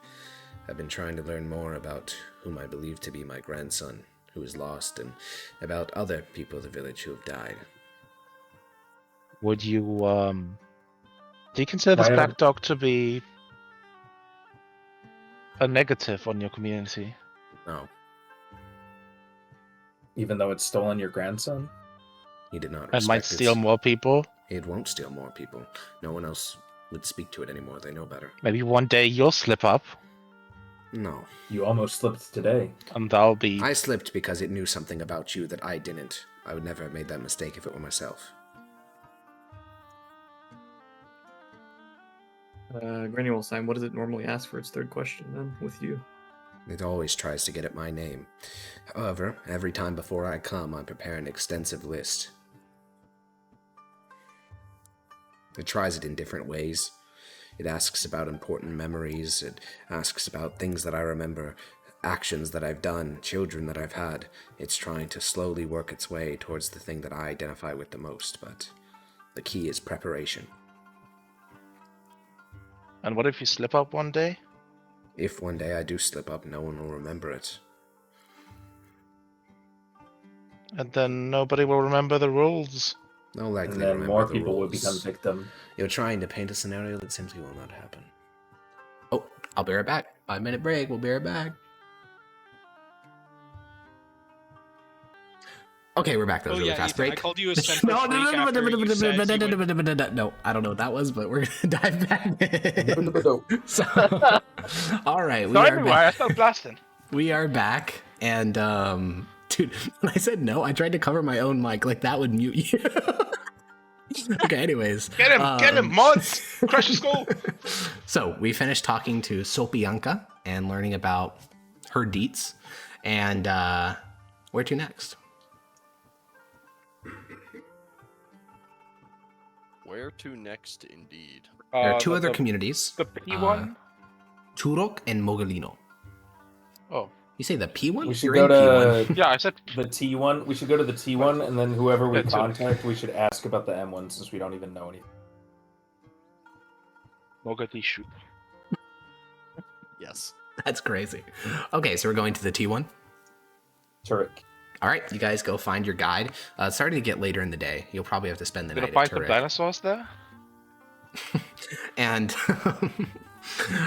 you get your guide. He's having dinner with his cousin, but he'll wrap it up quickly. He'll grab himself a to-go bag, aka do they eat wrapped in a normal leaf. food? They do indeed eat normal food, yeah. A stew specifically. No, they eat like lamb bread. Actually wants to stay with the lady if we're going to be here for multiple days. She wants to be there for the next time I speak to the dog. Well, that will be the next tomorrow anyways, so that'll be fine. Yeah, but if we're having to spend the night. Oh, you're going to be spending the night in Turok, the other town, probably. That means you could, because tonight the ritual already happened, so tomorrow evening you'd come here, which would be fine. So you could spend the night in Turok and then still get to the ceremony here tomorrow. What else do we want to ask? I think she just wants to see a Granny's dog. curious. Yeah, she just wanted to see a dog. It's one of the few fake creatures that she wasn't allowed to ever see, pretty much. So. Yeah, true. This one doesn't seem that dangerous. I mean, it doesn't hurt anyone. Well, other than it that doesn't hurt them. It just alleged personal grandkid. details Yeah, about alleged everyone. grandkid and personal. I mean, you know, is any harm really happening here, guys? No. Alleged grandkid. Nothing ever happens. Listen, have you met the grandkid? I know I haven't. I don't even know his name. Okay, so I think she's got dementia. Dude, that would be so funny. She just the kid never existed. She just has dementia. Okay, you guys go with your guide to one of the many gates and vines and. What does the guide tendrils. know about Moglino? Well, it's the smallest of the towns inside the barrier.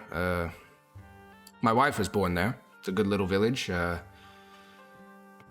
anything changed since the wall went up? I mean, the biggest change is that the muster ground for the Auxiliary Legion is in Moglino, so that's where most of the youngsters train on weekends. Are there any specific creatures that like that area? I don't know. I don't get around there very often. Only go through once a week or so, and the only stories I've heard is that, they see everything that everyone else sees, little fairies in the trees. You know, the creatures are quite shy. I'm sorry, what was that other settlement called you just mentioned? Mogilno? Okay, no. Either way, if What you're gonna happened get to the previous quaestors of these places now that they're all united under one governor? Oh, they're still quaestors. Okay. Yeah. The Praetor was already the highest ranking person in the villages. He was our local judge. Not your type, but judicial. Yeah. So it didn't really change much. We're still waiting on the Emperor to confirm him. He's only pro tempore, I think is what they say. I don't know, temporary, whatever. Don't need those fancy terms. Either way, we should get going. And he'll guide you guys to one of those, indistinguishable gates that connect the settlements. You'll head through a narrow, thorny passageway. As it gets darker, these tunnels, which were already dark, are like pitch black. You feel like you're underground rather than inside of, technically, the outdoors. Like, there's only thorns between you and the sky, but it doesn't feel like that. It feels like there's, earth. But this tunnel has no incidents take place in it. And when you emerge, you find a town roughly the same size as... Slupka? the first town, a couple hundred people, and this has a temple. And I need to temper your expectations here because your minds are broken by seeing the large cities of the Empire, but just having a temple is an honor in its own right. The temple here is quite small. It's made of stone, risen about 20 feet high, a large circular dome, and a single little gold symbol that's about the size of a palm at the very, very apex of the dome. This is an incredible honor for such a small rural community to have. I don't know if you guys have ever seen a town with a church this fancy, so this must have been paid for by somebody who could spend a lot, like a governor or a praetor or something like that. And at the moment, as late evening is starting to come in, you can see that a sermon is being held. You can see that the little shrine was probably big enough to fit the initial community of this town, dozens of people, but now with the refugees from Huba's raid, there are hundreds in this town, and they are sort of spilling out onto the streets, and you can hear the sort of echoey voice of a male orator from the temple.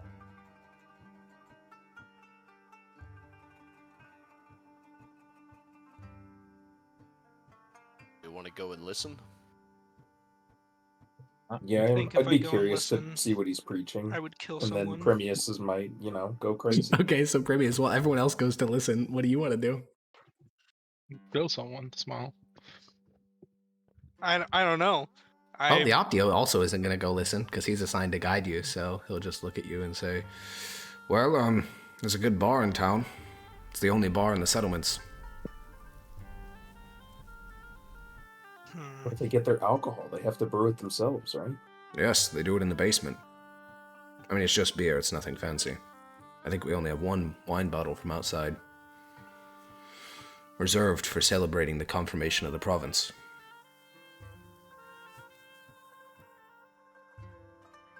God, this is an actual religious dilemma. Remember, I want to remind you of one part of your thing: only enforce the secular laws of the Empire. That is written in your mandate, word for word. But yeah, but he's a direct servant to the Almighty.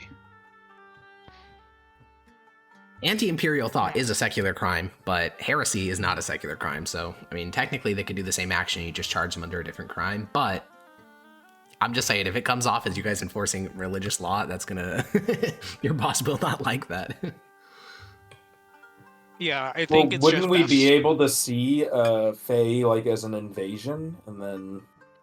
Listen, like, kind of you like can make whatever legal argument you want. I just think that whenever you're doing this, you should picture sitting at a table across from Cato and trying to explain your actions to him.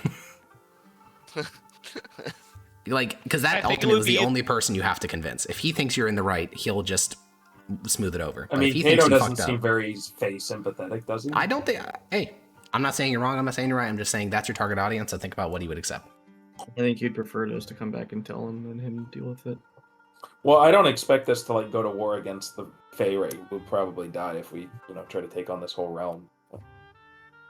I think what's best for all of us is if Premius goes to the bar, you guys figure out, and then we leave and tell Cato everything that happened. Yeah, because I don't think the five of us can actually, fix this.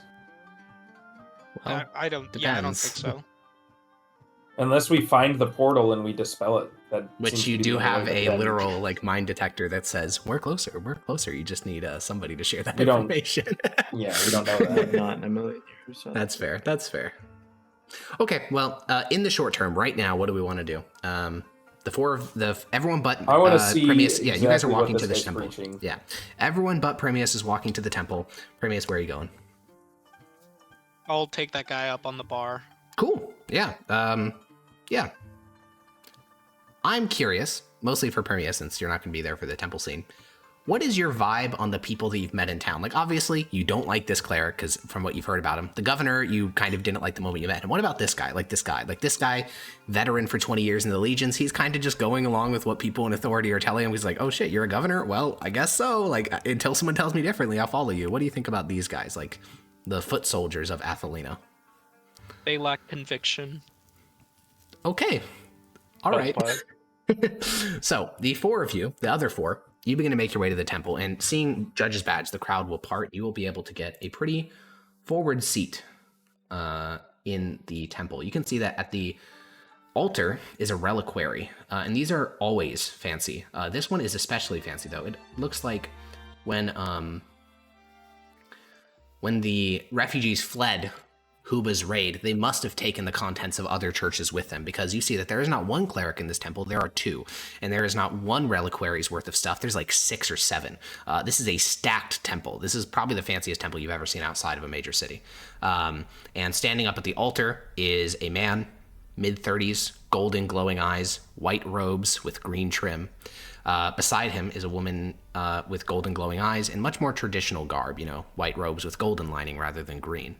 And he's, at the moment, doing a typical introduction to an Aurelian Soul sermon, that of the Almighty's Prayer, speaking of the ejection of humanity from the tranquiline halls of Aurelian Soul.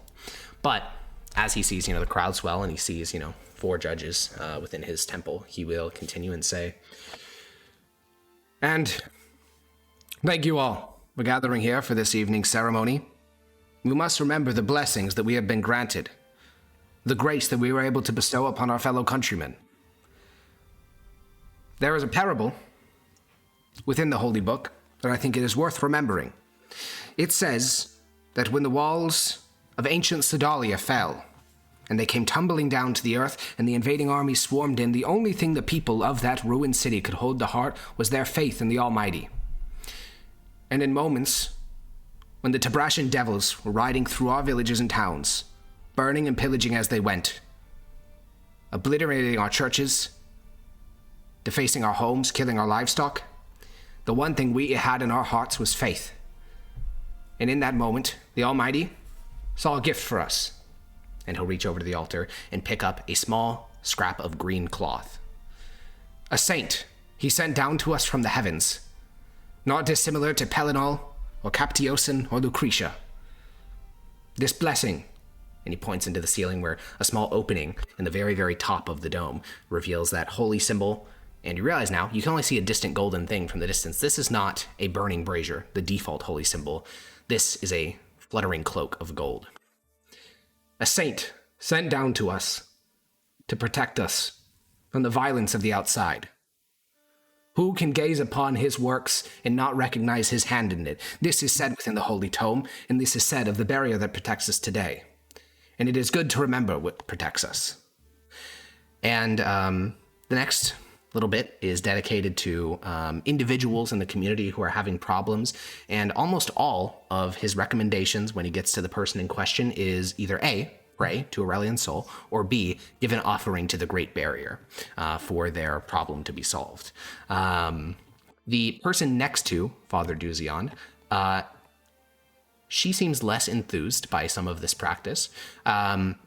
And as the sermon, as he's finished talking to individual people and addressing their problems, he will, flip open the Verusian Creed, and he will say, "And a final message before we all return to our homes and our loved ones.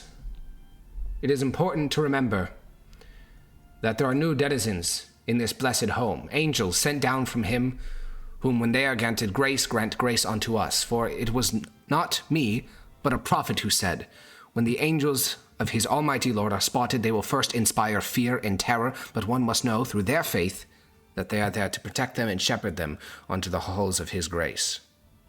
So I say that as you encounter these strange creatures that many of us have never seen before and only heard of in stories, you exercise the kindness that you'd extend to any other member of the divine flock of Aurelian Soul.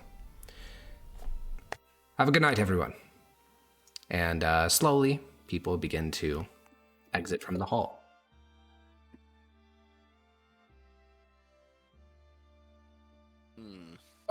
As someone walks by, I'm going to ask them what sort of offerings have been made to the Great Barrier. Basically everything that you do to a normal Is there a Aurelian Soul specific sermon. location? No, just put it in the barrier, and the barrier will slurp it away. It's food, it's prayers, it's scraps of objects, it's gold if you can really afford it, but that's like basically unheard of. Just what you'd burn in a fire pit.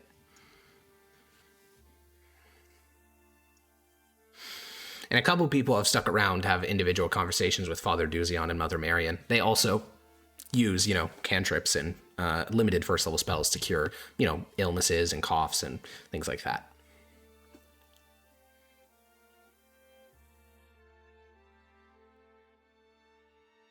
So, what you guys doing? What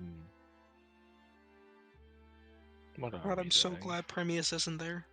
Yeah, I mean, it's funny because that speech sounds very benign, but that is like 17 different types of heresy. Yeah. So, are we burning this priest or what? No. Well, you're not doing it heretic, without right? Premius, bro. If you're doing that, Of you gotta course get him. not. Yeah, of course not. It's heresy, which we're not here to enforce. Oh, right? fuck. You're right. Yeah, and by the way, if you would like a breakdown, I don't know if you even heretics. care at this point since you're not here to enforce religious law, but if you'd like a breakdown of the different types of heresies, that would be a religion check because there's a lot there. But I don't even know if Actually, you care. yeah, I'd like that. Okay, sure. Let's get a religion check. Also, yeah. And then, would I have any sort of bonus because I worked as a frumentari in a church? No, because you worked in a... Didn't you work in a Hellion church on Breton? Was it Hellion? I don't know. I don't Are you remember. sure? I don't know. I don't know. I don't think it was. Let me Oh, look okay. at my bio. All right, then just, basic religion check. I'll make the check and then I'll read the bio. Sedge. Okay, so Corvus, step 1. It is Cathedral of Almighty.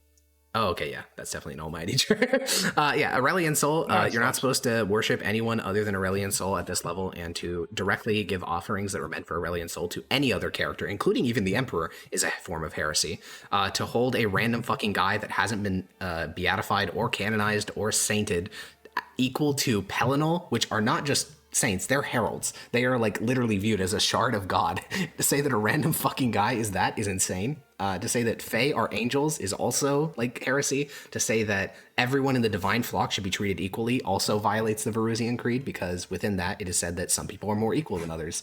So those are like the main points of heresy.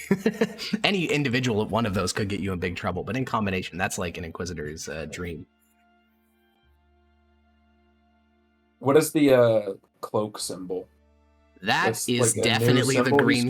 Yeah, it is a new symbol, and it is definitely the green cloak of the Green Rider. Is it actually from him? No. Well, the scrap of cloth he has looks like yes, but the. Oh wait, that's Okay, I want that. Yeah. Because I can scry with that. I can scry with that. Yeah, sure. So I'm So gonna you try guys and approach join the Jupiter reliquary then, first. right? Yep. Okay. No. Oh, what? Oh. Okay. Alright, first I want to... I'll approach Zetnius, actually. I don't know, he doesn't trust me. But he's Sure, like... yeah, you the guys type are of at the guy back. to ask There's for still this. like 15 or so people inside the main body of the shrine speaking with the mother and the father here. And you can walk over to Zednius. I'll whisper to him. You saw that green cloth, right? We need to get it. You can use it, right? Find the... Yeah, it should make scrying a lot easier. Do you have any idea of like swapping it out or something? Prestidigitation, I could dye a piece of cloth to be the right color, right? Is that how that works? Wouldn't you just like demand it from him?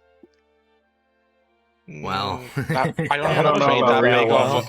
I don't want to create that big of a kerfuffle. If you Not that it matters, but in terms of religious hierarchy, judges actually have none. They have literally zero religious authority. That's what inquisitors do. especially now that we are gone from. Now that we're out of the faith, yeah. Yeah. From a legal perspective, but I don't know if you care. I mean, you are judges. You could just like strong arm them, horse mode, horse style. Well, no, judges would never do that. So my idea would be Bing. to get a piece of cloth that looks the same and dye it the same color, and then somehow switch it. Well, would you like to check if the cloth is magical? Because it would be hard to replicate that. I'm really afraid to open my eyes in here with magic. Okay. Well, I think we're just gonna have to gamba. I mean, okay. Alrighty. Because clerics can cast detect magic and identify. So if it is actually magical, he'll probably immediately notice that it was They swapped. need pearls for. Well, he'll have to Yeah. cast it first, right? And is Yeah, he he'll have does to he cast cast it. it every day? Who knows? You don't know. Also, there's not many my strangers. mind would say that would be strange. Like, I'm not casting detect magic on my shit every day. Yeah. So I don't know. Not every day, but... Anyways, do we just want to... I mean, they're currently talking to people, so you could just, like, try to walk over to the... I mean, you guys draw a lot of attention. Do you want to do this later? I would say later. Okay. Yeah. Do you want to talk to them before they retire for the evening? The mother and the father? I think so. We should. Otherwise, we'll arise I don't know what to even ask more them. suspicion. Okay. Well, then just Corvus, it sounds like. You make your way towards the glut of people that are still speaking.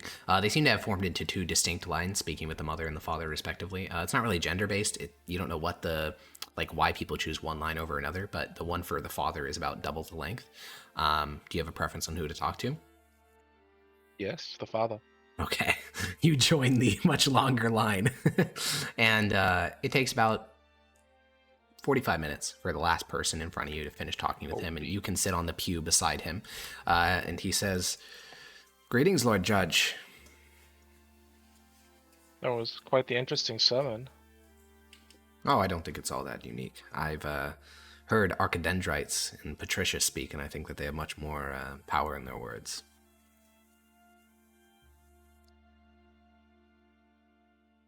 So,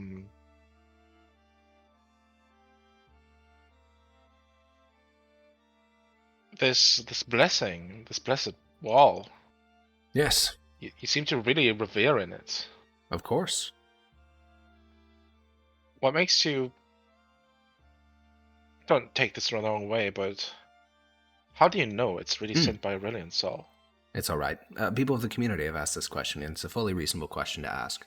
So, I assume you've read the various holy tomes?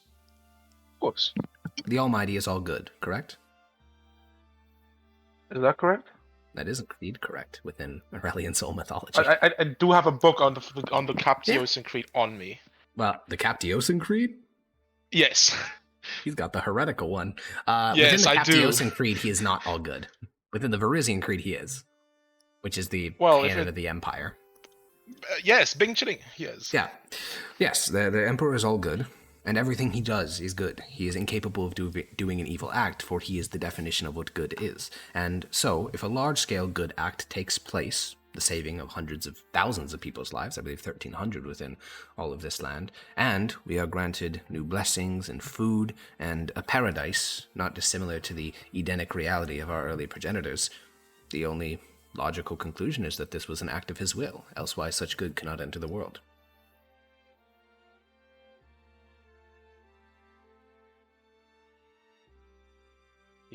So, something really good happens, that means it's automatically by the will of the Almighty? How else could it happen? Chance? Luck? Temptation of... How can a man of faith believe in evil coincidence? fiend?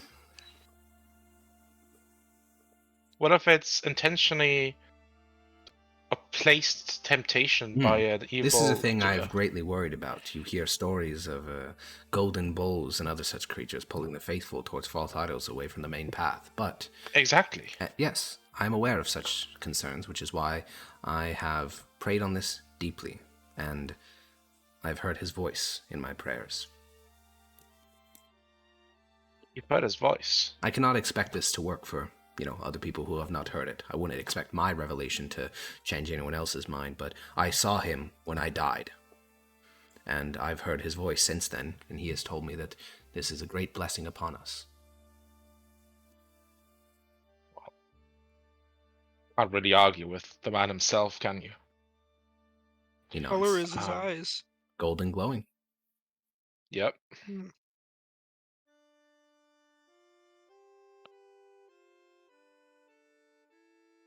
I assume you're here on account of the many letters that were sent to the Master of Judges.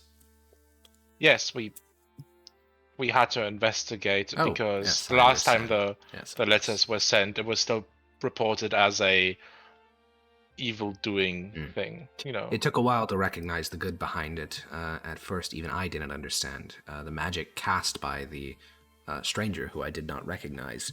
At first, it seemed as if he cast a spell of only the second or third circle, I thought perhaps he'd cursed our town. But it's only with time and reflection that I've recognized the saint that blessed our villages.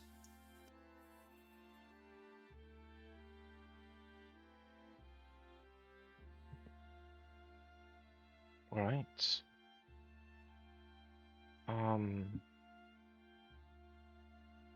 The saint, did he ever tell you his name? Yes, he called himself Hirsum, but it's not a very Mithdosian name, nor is it... Saints should not have names like that. So I've taken to calling him Saint Verdentius. Once we get approved as an official province, I intend to reach out to the Archimandrite, to Patricia, Palama, and probably Sedalia to try to get him beatified. What fied? Beatified, the introduction to this process of sainthood.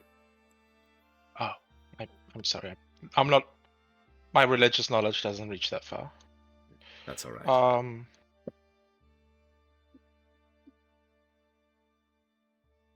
I see.